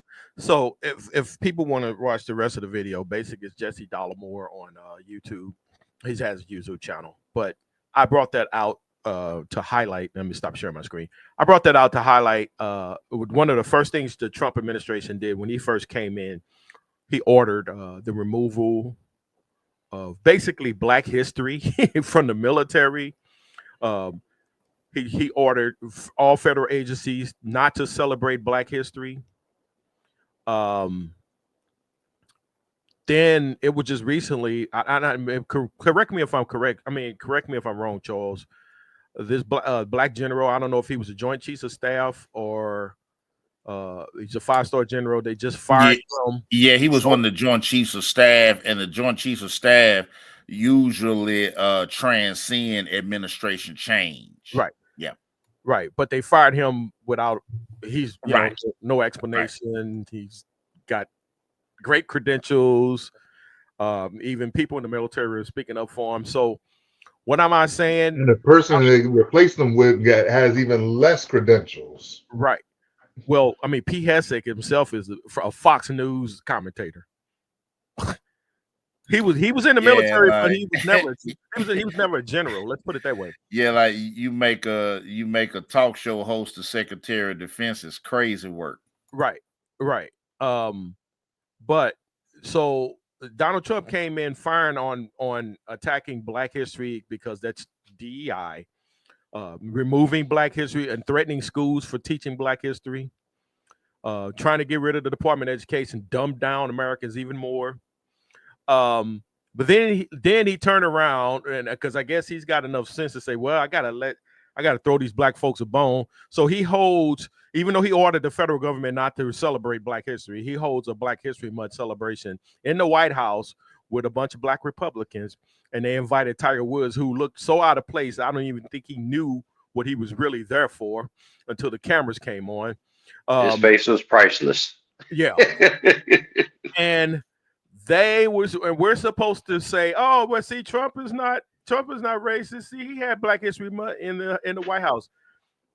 I can't believe people are so gullible. The man is for the last 30 days now or more, 6 weeks, has shown us who he is. And it ain't just Black people. I'm just saying. Because we talked about it when we first started. All these people that's got their wake-up call, the Latinos, women, and Black folk already knew. That's why 90% of us had supported, voted for Kamala. So I just wanted to throw that out there. And then we probably have to do another, because I know Charles want to start shutting it down. We have to do another broadcast. We can get into some more stuff, because I had a lot of stuff lined up, and I know that some other folk want to get in here. So I'm going to go ahead and land on that. Okay, yeah, and Sister Lee wanted to ask you something, Brother J Max. So before you landed, we're gonna let her chime in with a question for you right quick in light of your two videos, and then we'll move on to Brother Gardis. Good question. So I guess the obvious point I want to make is all these programs, it's not really a question, but I'm gonna make a statement. All these programs that is technically directed towards us, it's not really hitting us, it's hitting them. The only concern I have with what the Democrats are doing right now is they're trying to utilize us again as the fuel to the protest, the fuel to the fire. They give us all these programs. How are we benefiting from it? Because it's more to implementing something. You got to sustain it and ensure that it runs the way it's supposed to run. When you look at DI, it did not benefit us. When you look at affirmative action, it somewhat benefited us, but ultimately that's where you create that glass ceiling where I'm blocked when it gets to a certain level. When you start looking at all these programs, a lot of these programs never really benefited us. It benefited other minorities. It benefited the Asian. It benefited the white women. It benefited all these groups. So guess what? They're impacted by these programs being shut down. Even with the dumb argument that I'm taking welfare away. Well, we are not the biggest. No, we we're don't not. get majority of welfare. But That's right. Those are white people. Correct. They're the ones being impacted. But what they do is, oh, black people, he coming for y'all. Oh, black people. And this is the first time I have seen black people say we finna take a seat. Because the thing is, either party is not listening to us, and we're gonna just take a back seat to this. But what they do is, oh, look what they're getting ready to do to the black people. Why do they use us as a face when really we're the face to start the conversation, but the benefits of the conversation when these programs, we're left out of the conversations. We're left out of the decision making. We left out of these rooms. So I don't care. That's why I say I care nothing about these programs, because the programs was only implemented to benefit. I'm going to say the top group that benefit from these programs are white women. Okay. White women are the top groups. Okay, well, I hear what you're saying, and I think that at some point it did morph into what you're saying. But I do remember, even though I was a child, I was born in '68. For those who may not know, but I'm very versed on the unions. I'm versed on history of how when black folks started getting good jobs per se. Now I know that the car plants were hiring black people in the 50s, but the floodgates really opened up in the 60s after the Civil Rights Bill. And what I guess I'm driving at is that affirmative action says, hey, you have to, at least have a percentage of black people. You have to at least consider, because before that, they weren't considering this, hardly none of us at all. That's why we were so segregated. Black people was basically working in the black community. But they have to consider a certain percentage.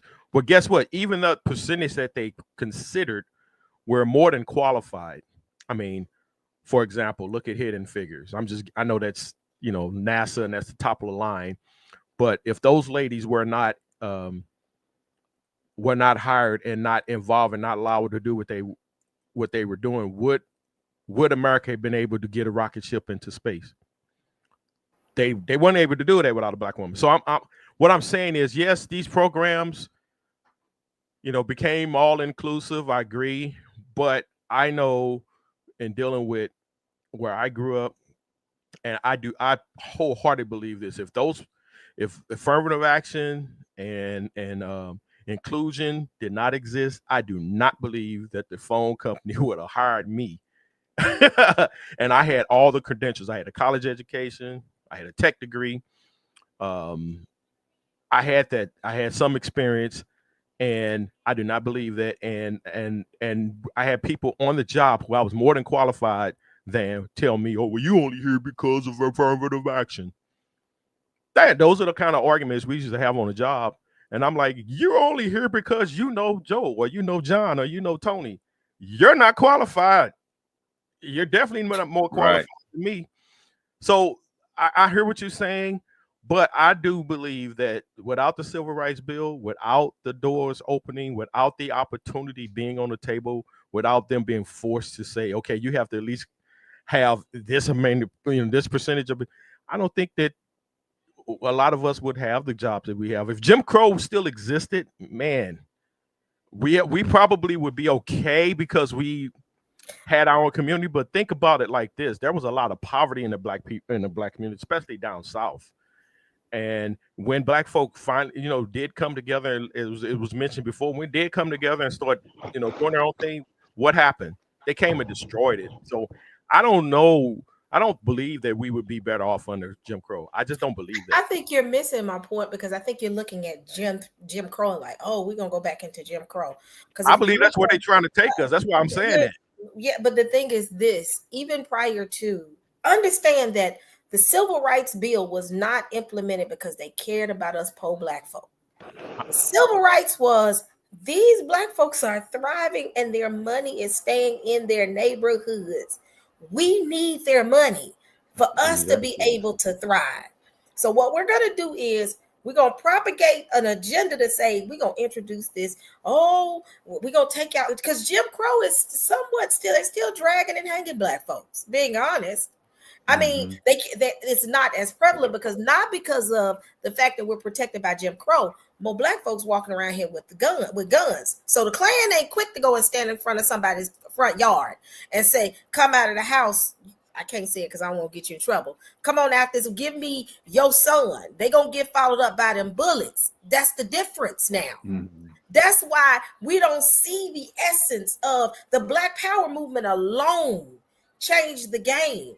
Because if we were still as timid as we were, well, not timid, but we were in the position that we were in where we didn't carry guns, we didn't think about protecting ourselves, we were a little bit more militant. If we weren't militant like that and we were still those people, it would still be Klan in the middle of our yard. Understand that. So because it's a different era and you're dealing with a different generation, it ain't the Jim Crow that's protecting us. It's the Black folks that's saying, "Come in my yard if you want to." Klan got to think twice. Because we are a little bit more different in our thinking patterns, because my generation never experienced Jim Crow. So my mindset is different than my parents and my grandparents. But with that being said, we walk around and we're scared. We're saying, well, we have access now because of affirmative action. We have access to come in and work because, again, that dollar is strong. But where is my seat in these decision-making roles? Right. That's what really counts. Me working at a desk being, and this is just, Worker bee. Worker bee. I don't make decisions. I'm just, right. I'm adding gasoline to the fire to make it keep it going. But when will I see that all an entire C-suite, which is CIO, CEO, CFO, some Black faces in there?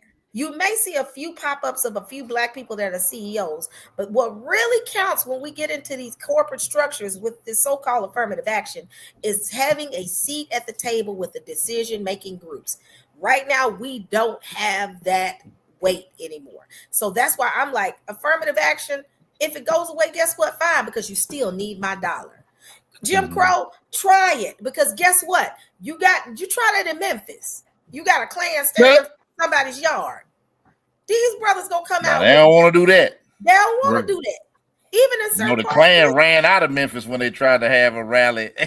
Last time they tried to march in Memphis, we marched them on up out of here. Correct. So you're dealing with a different mindset. So I'm not really afraid of if they take these bills away, because truth be told, the foreigners get more because of the Civil Rights Bill than we do. So I ain't concerned. Take it. Do whatever you want to do with it. Try to implement Jim Crow, and you will see something that we do not want to see. You will see war in the middle of the street. Yeah. It will turn, it will flip quickly because they're not prepared. I read this book. I love it. I'm gonna stop right here. Before you go further, Sister E, when I say Jim Crow, I wasn't speaking more on the violence part. I'm talking about economics. I'm talking about them freezing us out of jobs, them freezing us out of bank loans, them freezing us out of everything that they had their thumb on Black people under Jim Crow. It wasn't just the violence. So when I'm not worried about so much the violence. I mean, they'll still try. There'll be some that try, just like they just got ran out of Cincinnati. There'll be some that try it. Don't get me wrong, but I'm speaking more on the economic level. But even with the economics realm, guess what? We thrived even then. We had our own, and it wasn't just they used Black Wall Street because Black Wall Street was an example. There were tons of Black Wall Streets, and we became a problem because they said, wait, these Black people got their own economy, and it takes a Black Wall Street to funnel into a Memphis, and what happened was that we started building two different economies. You had their economy and we had our own economy, and they started paying attention like their economy is thriving. We didn't have projects during that time. Projects didn't really come into implementation to after the Civil Rights Bill and the introduction of crack. Huh? I'm sorry. I was going to say, to add to that, this month is the 40th anniversary of the move bombing in Philly. Yes. You know, and they try to create more insular structure like within that. If I recall, I think Mumia was tied to a few of those leaders there. You know, because that happened 3 years after he was sentenced to life. You know what I'm saying? So we don't even have to go that far back in the annals of history. I mean, I was in 3rd grade when that happened. You know what I mean? So this very recent, so they could still like grave dig the same ways and the methodologies to try it. We just gotta be more insular. That's what should be teaching us what to do. Yeah. Yep. Yeah, And absolutely. I'm gonna shut up after this. But yeah, see, I understand your point, worry. J Mac. I'm not really concerned about Jim Crow because there's still levels of Jim Crow, but it's quiet now. It's called, let's make sure that we got 3 black people in the room, and out of the 3, we probably gonna have one that might be in the decision-making room. But guess what? He's gonna be the only black voice in the midst of 6 others in the sea of voices when you're dealing with decision making. And we got him on the string. Yeah, Yes. yeah, and all that's gonna tie into my final thoughts, of course. So we want to shift to Brother Gardis, and then we want to do our final thoughts, and we're gonna go back around, starting with Brother Salam's final thoughts, and then back to Brother Gardis for final thoughts, and make the round robin back around to me, and I'll close us out. Go right ahead, Brother Gardis. Okay. Can y'all hear me? Yes, sir. Okay. Yes, sir. To Gary's point, yes, I can validate that. Yeah, there were weapons being left, in different black neighborhoods to cause a lot of violence. But also, you was asking about the population, the black population, and what a third party or different party would look like. As far as being a black party. Well, going back to the example of the Mississippi Freedom Democratic Party, half of them were white, and they were basically allied. They were basically the white allies who supported the civil rights movement during that time. But it was also, like I said, it was founded by Fannie Lou Hamer. It was a black-led party. So yeah, obviously, to get that type of traction, you definitely gonna have to have different type of people in the party that can align with with the movement and with some of the things that we fight for as black folks. To Salam's point about security, and I talked about how do we protect ourselves and our own stuff. This doesn't necessarily the question is very broad from my perspective, because it necessarily doesn't have to go to like military protection with guns and stuff like that. What I'm also talking about when I said how do we protect what we have, it's not just our economy, it's our minds, it's our spirits, it's a lot of things that have been compromised because of the fact that we let people in the spaces to make decisions for us. And this is the issue. The biggest issue of security is how do we protect our own minds? Because that's the thing. That's the key issue before we even get to protecting our community, militarily or something like that. We got to understand that there are decisions that we have to make, and we cannot let outsiders or even the white supremacists make decisions for us, because it won't be for our benefit.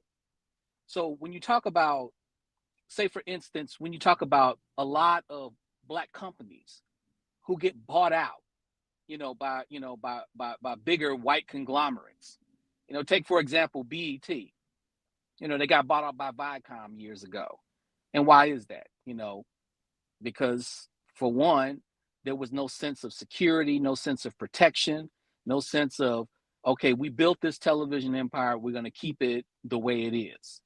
Same thing with record companies, Motown, stuff like that. Barry Gordy I think he sold Motown for like what, $20 million, and I think they estimated a couple of years ago, and the Motown catalog is worth like over 100 million, something like that.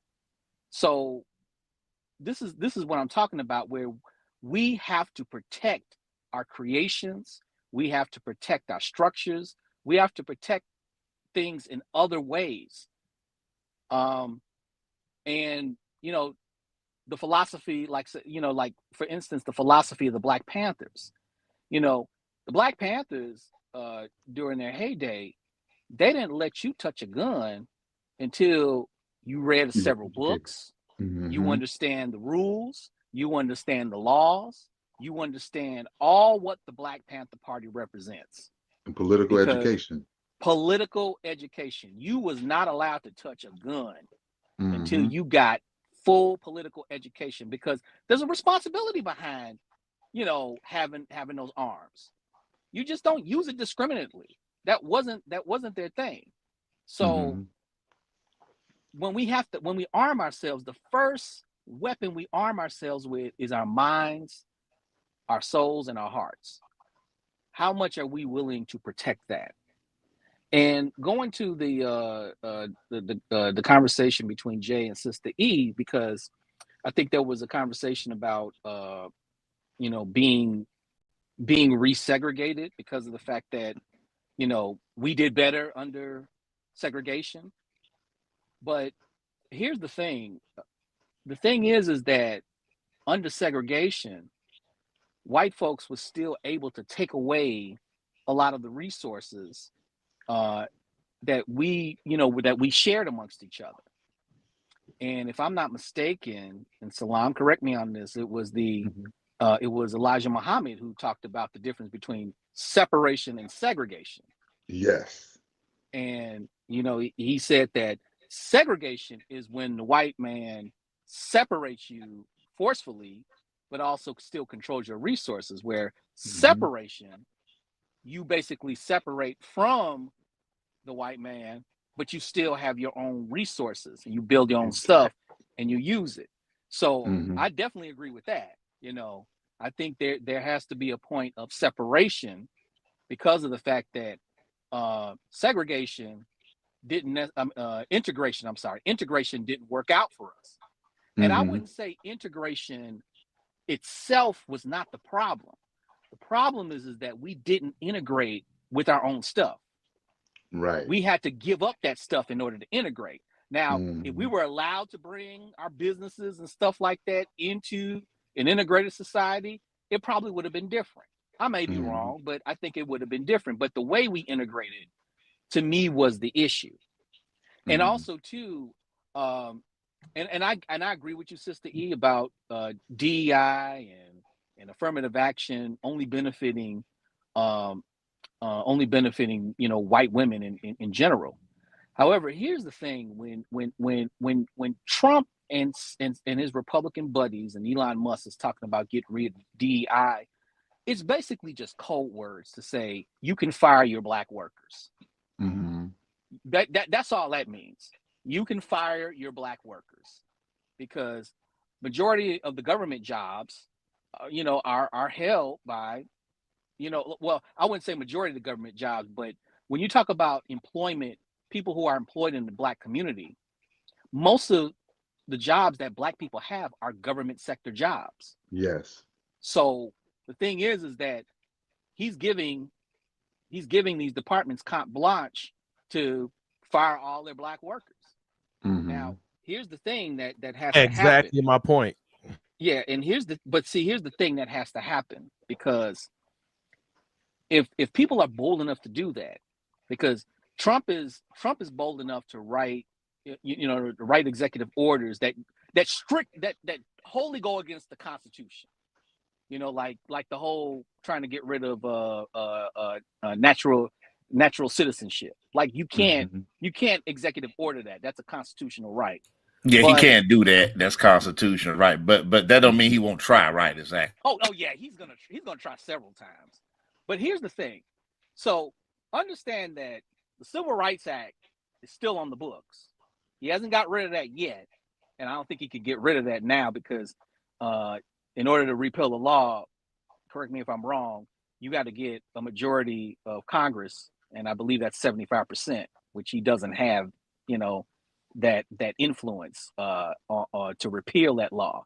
But if they start firing black workers, the wars have to go to the courts now, because I see lawsuits all over the place of labor discrimination and such and such. So if that's going to be, like, the battle has to be fought on several fronts, and I think a war in the courts have to be there in order to stop this, because you see the courts are already rolling back a lot of Trump's executive orders. But he's ignoring the courts, though. Well, he can ignore the courts all he wants to, but the courts are the courts, and so they have the legal right to repeal or take back whatever he whatever he says. Now, the Supreme Court is basically where the issue may lie, because there might be some that's issues. exactly where the problem is going to be. Brother Guard is here. Just real quick. So it's a piecemeal dismantling. Of course, the Congress never going to pass a law to contradict the Voting Rights Act and the Civil Rights Act. But what the Supreme Court can do is strike down a piece at a time. They've been working on the Voting Rights Act on the Supreme Court since the 1990s. Striking down certain provisions of the Voting Rights Act of 1965, saying we don't need that anymore. Society's change, this, that, and the third. So, but not to just completely cut you off, I just want to interject that, and I want to give it back to you to wrap it up before we go to Brother Salam. Okay. Yeah. Well, you know what? One thing about that, to the public, it's not a law that we have a right to vote. It's an act that keeps getting reinstituted. So it's not law that we can vote. It's just an act. So it has to be reapproved continuously over and over again after it meets its threshold over some years. Yeah, that's true. But basically, to kind of just wrap it up, the courts are going to be very busy during this time, and I think we should take advantage, because here's the thing that's interesting, and I think I read this in, I believe it was the Wall Street Journal. There was an article talking about federal judge appointments, and they were comparing the last three presidents, Trump, Biden, and Obama. And there was the numbers kind of like evened out, where Biden, Obama, and Trump kind of like all appointed the same number of judges in the federal courts. We often try to, too much focus on the Supreme Court. We often ignore the federal courts, which is very important. But they were all roughly like around 240 and 250 appointments. However, here's where the discrepancy lies between the three presidents. If I can remember in the article, Biden and Obama appointed, I think, roughly about 110 appellate court judges, where Trump only appointed 50. So even if the federal courts, may side with a Trump, they still have the appellate courts that still weigh heavily towards the Democrats, because of the fact that there are more appellate court judges that are leaning more towards Democrats than Republicans. So that may be a stoppage of it going to the Supreme Court, because obviously, sometimes the Supreme Court will have to ask if the appellate court had ruled on this. But it's something that could keep it at bay for a little bit. But obviously, if we can keep it at bay, at least for now, we could start organizing and working together to try to find some solutions to, stop this madness. If it, unfortunately, if it comes to a head. So I'll yield the floor. Thanks so much, brother. Thanks so much, Brother Gardis. And now we've reached the end. It's been great. And we're going to have to really do this more often because this is an excellent panel and you've all done so well in presenting your thoughts. And I love it how we can do pushback against different viewpoints that have been shared. And it's still mutual respect because, look, we all on the same team and we're looking for the same goal. And we know that the enemy's agenda is to divide and conquer. But I tell you what, I love my brothers and sisters so much. There's nothing that you can say to me to get me to go against my brother and my sister. Nothing at all. My great grandmama used to say it like this: don't be disagreeing in front of them white folks. And what she meant by that is we have to stick together because the agent of the enemy is trying to divide us against each other. Even if we have philosophical differences, they try to divide Malcolm X against Martin Luther King. They try to set them against each other. Yeah. And so I want to open up here now the opportunity for closing remarks. I want us to start at Brother Salam. We're going to try to keep it to about 3 minutes. Give some closing remarks, Brother Salam, and we're going to go back to Brother Gardis for closing remarks, then J Mac, Sister E, and Gary. And, of course, I will close us out with my closing remarks. Go right here, Brother Salam. Yes, sir. I know I may have wrote something or alluded to it in the comments prior to me coming on, but the disappointment of the Congressional Black Caucus that they didn't have Al Green's back. I caught that, Black Carcass. Love it. I caught that, brother. I just want to say. Yes, sir. It's I mean, good. that's a valley of dry bones right there in the congressional body. You know what I mean? So we have, you know, it's interesting. The brother's name is Al Green. And Al Green, what was the song they played on Dead Presidents when they was pulling up on Chris Tucker? I'm so tired of being alone. Beautiful. And this brother So tired was of being alone. alone. In that powerful imagery that you point out right there, Brother Salam. Well, see that our brother was standing by himself. We weren't on code politically or culturally. You know, we sitting there holding signs. It was like really like infantile. You know, like like you run a romper room or something, and that's what they were reduced to doing. Second thing, just throwing out there, because many of us do move about in our everyday lives in mixed company, you know, believe it or not.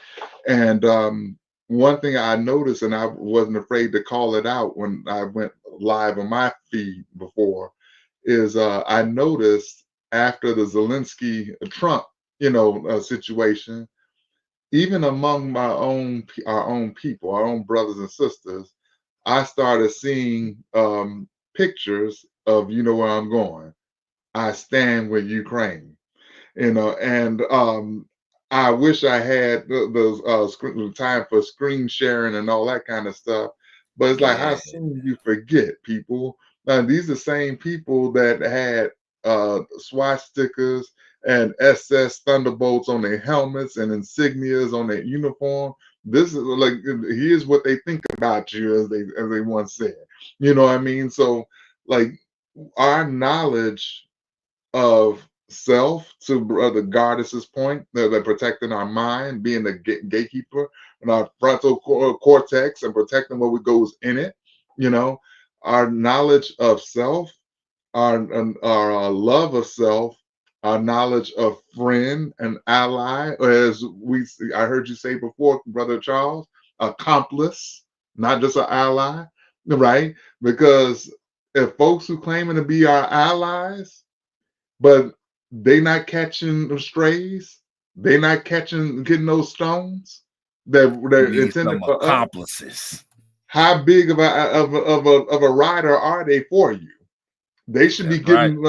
They should be catching strays and getting fades just like, and catching bodies just like we catching bodies.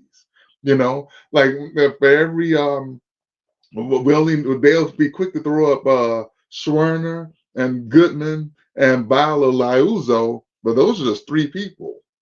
A whole, what Brother Martin saying, that he said is not the words of my enemies, it's the silence of my friends. Oh, so, come on here. So what we talking about here? I mean, so if you're riding with us, go ahead and ride with us. But we're prepared to stand alone like the C and B and make like the CNB and say we all we got. We prepared to do that. But we just got to take steps and wish to do it. But our understanding and being on code with what's what. Every time I see a brother, where I live at, we walk past, we greet each other. I let them know, hey, I'm in the scene. I'm on the scene with you. We out here because all we have is each other, man. I'll leave it at that because I want to be. Well, yeah, and I'm glad you brought that out. We're going right to your brother Gardis for your 3-minute closing. I love how you brought it out about how we were not on code with the brother Al Green, who was removed from the chamber. And I recall a president by the name of Barack Obama was giving his State of the Union. And I recall some white congressman from I can't remember South where he was Carolina from talking He's about like, you lie. you lie. And I mean, But he started acting a fool, and nobody removed him from the chamber. He stayed in there all of the rest of the way. So Al Green shook his stick, and yet he got hit with censorship. come on here. So we see what's happening. Come on, brother Gardis. Go ahead, Gardis. Yeah, thanks for allowing me to come on your platform and conversate with very, very intelligent panel here.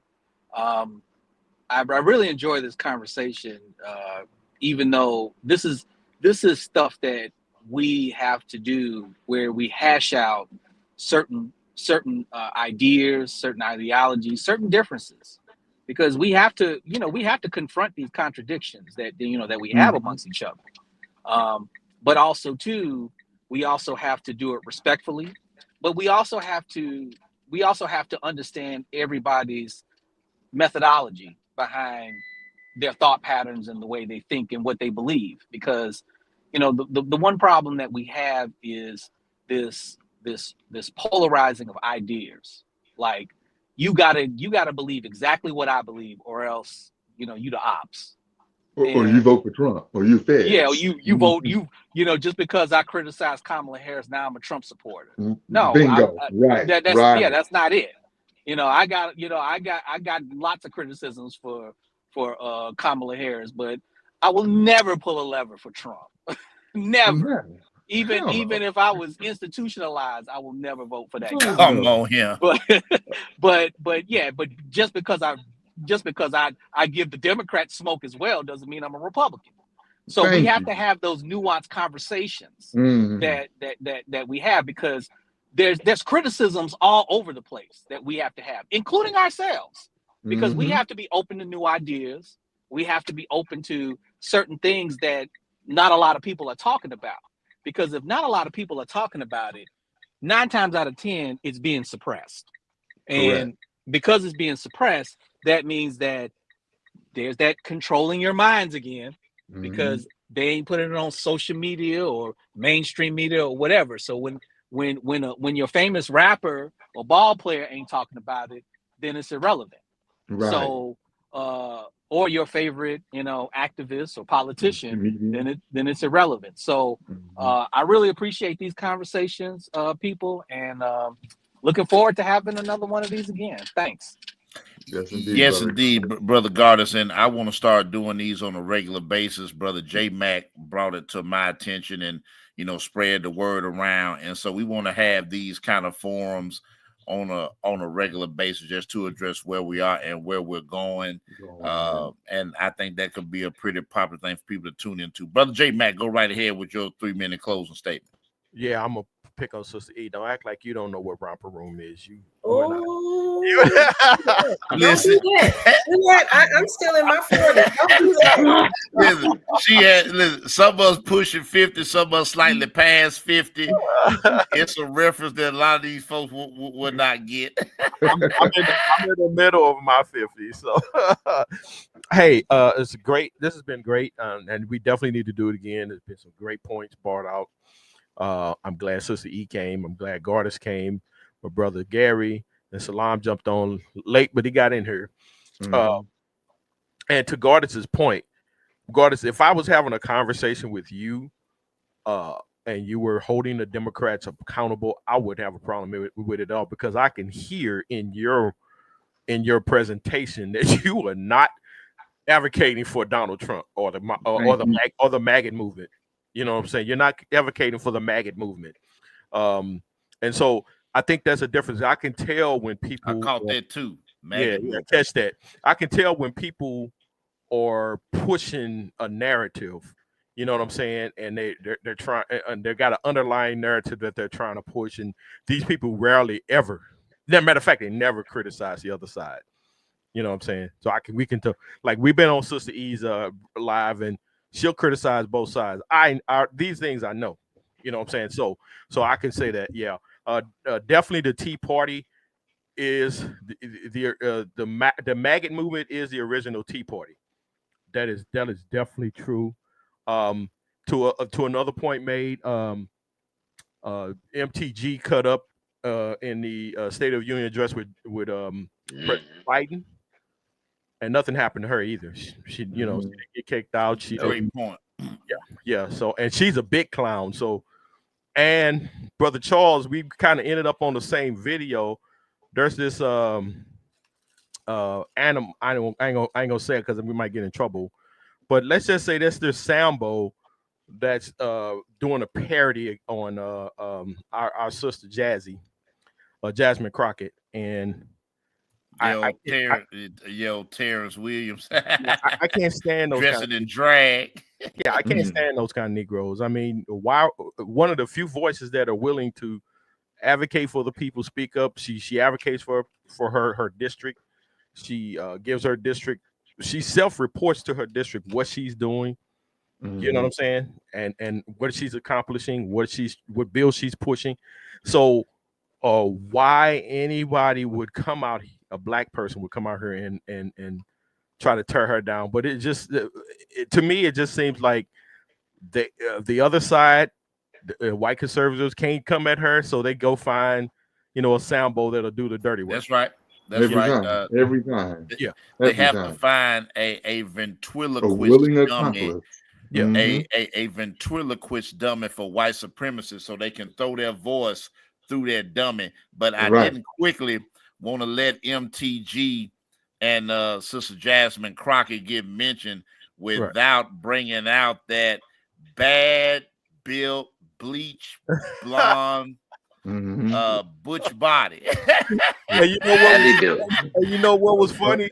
Ventriloquist dummy. Who was the Hambone? Have you heard? Right. Who was the chairman? Whoever that guy was, the chairman, the Republican. He didn't even catch that. He had no clue. He was like, "Huh? What?" That was great. And oh boy, I forgot his name. Jamie Raskin was over there cracking up. He was like, "Yeah, you missed that one." but I'm saying all that to say that there was, Kamala didn't. It wasn't fair what Salam said. Joe Biden was supposed to be a one-term president. He promised it. He got a taste of that power, and he didn't need to change his mind. He didn't give it up, so he said the white patriarchy took over. Yeah. The Dems had 100 days to get ready for an election. It wasn't fair. But you also had, in my opinion, you had some black influencers that were discouraging black people from voting for her, voting at all, or voting for her, or voting for the opposition. And I'm just not going to forget who those people are. All the grifting they were doing. I'm not letting them off the. I'm not going to mention them today. I'm going to bring them up on the next show. I'm not going to forget that. And they're quiet as a mouse now. Trump is cutting up, and doing everything he's doing to policies that affect black people. They're quiet. You don't hear nothing from them. You don't hear nothing from Dearborn, Michigan. The Muslims and the Arabs that wanted to punish Kamala. Now look at Palestine is about to get annexed and turned into a some kind of resort. And they're gonna have a big beachfront property. Yeah, gold statue of Donald Trump. Y'all know the gold trophy. The gold statue thing goes back to the Exodus. So I ain't gonna tie that in right now. But I'm saying all that to say a lot of people that were very noisy during the campaign against Kamala are quiet as a mouse now. Even Black MAGA. I know some of them are embarrassed, but no, there's a lot of them that are quiet, and I land on that. Exactly right, brother. Sister E, come on. All right, so first and foremost, if y'all ever listen to my ex-brother-in-law, y'all would scream because he's a staunch Republican. His name is Vince Ellison. So oh wow, go follow him. He is, but sometimes you got to hear some of the stuff that he's saying to say it makes some sense. I was not a fan. I'm gonna just say that I was not a fan of Kamala, and I'm not afraid to say that I was not a fan of Kamala. I would have rather been Cornel West, because we gotta be honest in the room. Last term was no better. Last term was no better. We can't play like and build this fantasy world that the Democrats was in office and it was going well. It was a nightmare then. We start seeing inflation. We start seeing the mass exodus of these jobs, and people were losing their jobs. The people were being laid off left and right. I was in LinkedIn and watching people say, I've lost my job.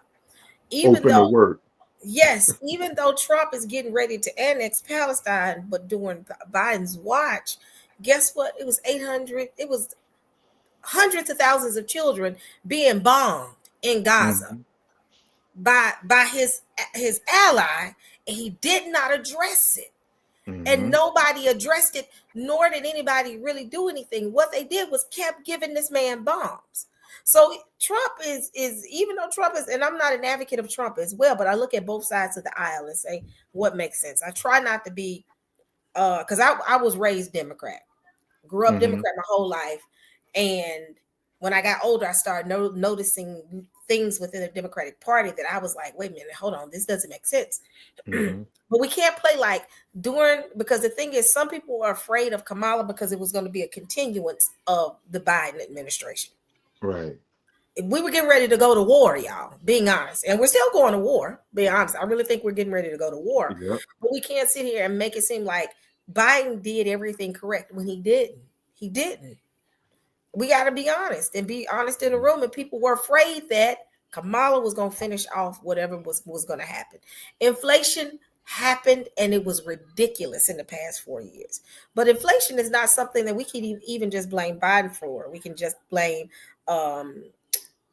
Trump for. It goes all the way back, decades back, when the cost of living was constantly skyrocketing, and unemployment was increasing as well during the Reagan era. So these things were going to happen anyway. I think this is just the end result of decades of mismanagement of money within the government and within these corporations. But with that being said, and J Max said, I don't believe Kamala would have continued. I don't know that. We don't know what Kamala would have done. We don't know. I won't operate in a place where in the unknown to say that she wouldn't do it. We just know that it happened during his time, and we watched those children over there in Palestine and those innocent people. Netanyahu was not following house rules. He was going totally against the Geneva Convention, and Biden wasn't doing anything to help. So people was like, wait a minute, not to mention the amount of money that was coming out of this country, floodgating into Ukraine's war. Now, keep in mind, I agree with Salam. People fall asleep on the fact that Ukraine don't like black folks over there. Right. And so when Trump went off on the Ukrainian prime minister, I was good with it. I was laughing because we got to realize that they don't like. Oh, I was laughing too. Yeah, I was like, I had my popcorn and everything. It's gonna be good television. It's gonna be good television. But so what people don't realize is Zelensky brought the cameras in. He wanted to televise it. That was Zelensky's decision. But yet it's still, I don't want us to paint a picture as if the Democratic Party didn't have a hand in the mess that we're in now, because they had a hand in it. And they got to be held 100% accountable for the money that was going out of here to Ukraine, the money that was going out of here for Israel, the money that was going out of here for all these countries for foreign Venezuelans coming into the hood. Yes, they opened the floodgates. I'm in New York, y'all, and I saw how the migrants was pretty much taking over the streets. I'm not saying not eating cats and dogs. No, they weren't eating cats and dogs. When they eating the cats, they're eating the dogs. But with that being said, I'm not knocking people coming in. This is how this country was built, off of people, immigrants coming in and bringing something to the table. But Mhm. the gates opened the way they did it. It was out of order. That was during the time of the Trump, the Biden and Kamala. Kamala never wanted to address those things, and if she addressed it, it was half addressed. And I'm like, can Right. you please address this to the people? Because I don't Mhm. think she had an idea or a plan what she wanted to do.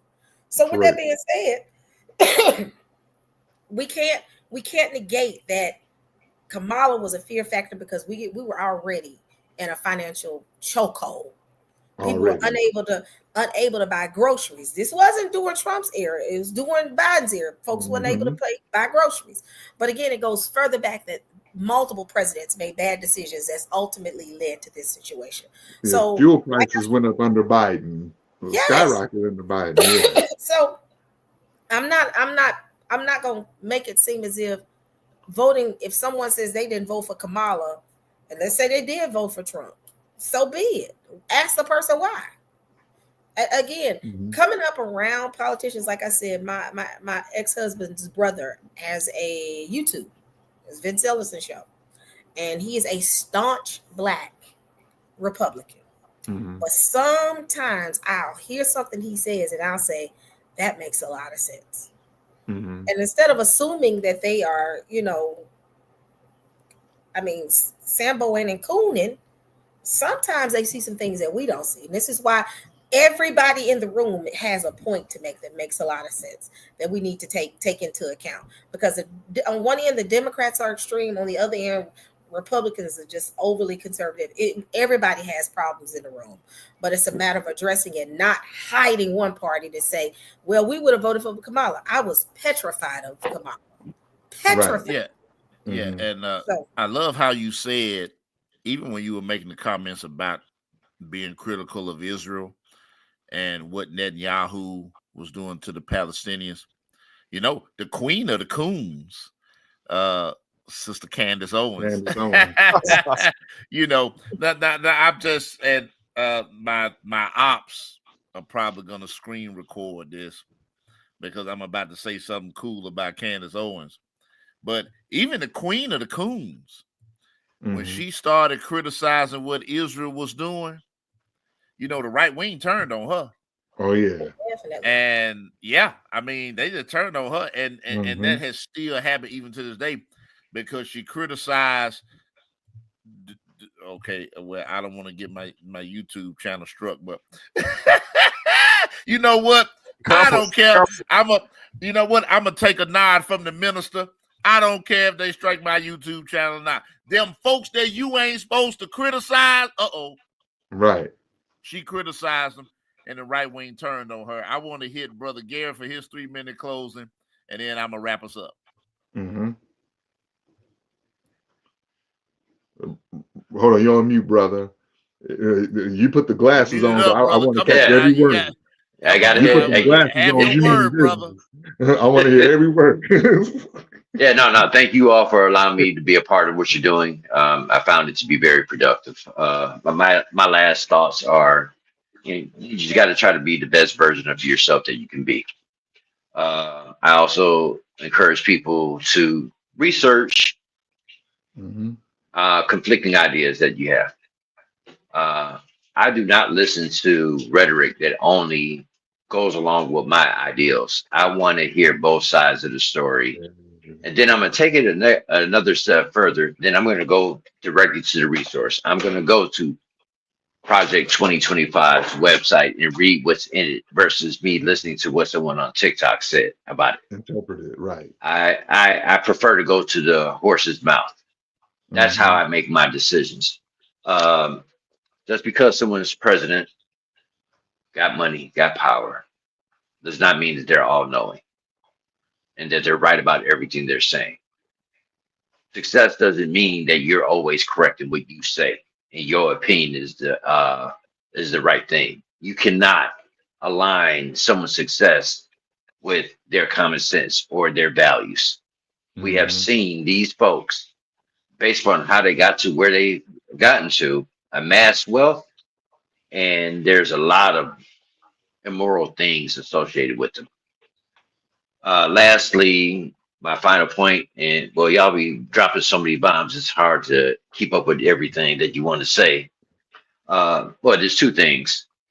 I'm fortunate enough to work in a very diverse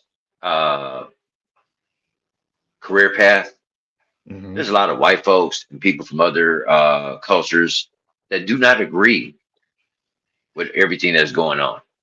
There's some people that have compassion for the unfairness that we may experience. Like Brother Salam was saying, though, when you're quiet, though, you don't speak up and say nothing, you're kind of an accomplice.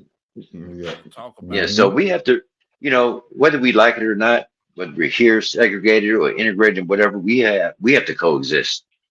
Yes, We have to coexist, and we have to instill values in our families and things of that nature, and hope that our children do better than what we did. Yes. And the last thing is, Sister E inspired this thought, and J Mac, Jim Crow or unfairness and all that stuff still exists. There's an evolution. Yeah, we might be able to get better jobs than we could have gotten in comparison to our grandparents. But like what Sister E is saying, there's still ceilings. I work at a place where I got some pretty high up level management of blacks, but I've worked some other places that, I don't know what you call the head of the janitorial department is, but that's where you was gonna stop. Okay. Yeah, but I love you all and I appreciate you. And I look forward to joining you all again if you have me. Yeah, listen, we're gonna have you again, Brother Garrett. Like I said, we're gonna do this again. One of my favorite, I have several favorite quotations from the minister, but one of my favorites that the minister dealt with was he talked about us going to a shopping mall of democracy.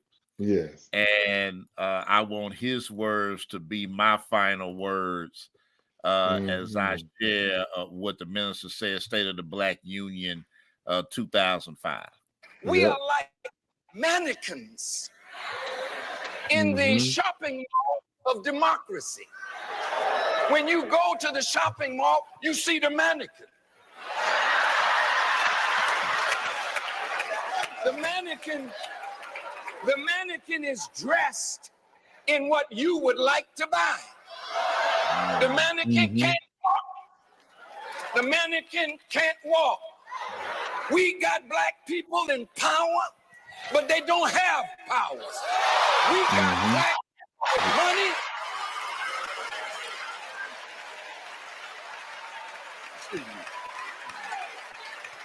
We have black people with money. Yes, sir. Think are giants, but in the company of their white counterparts, they're midgets. Now, Yes, sir. want to get where we midgets. want to go. We can't focus on the house that has rejected us and our fathers for 400 years.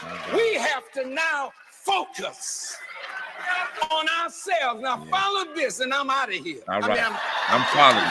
I'm following you. Come on. Follow this.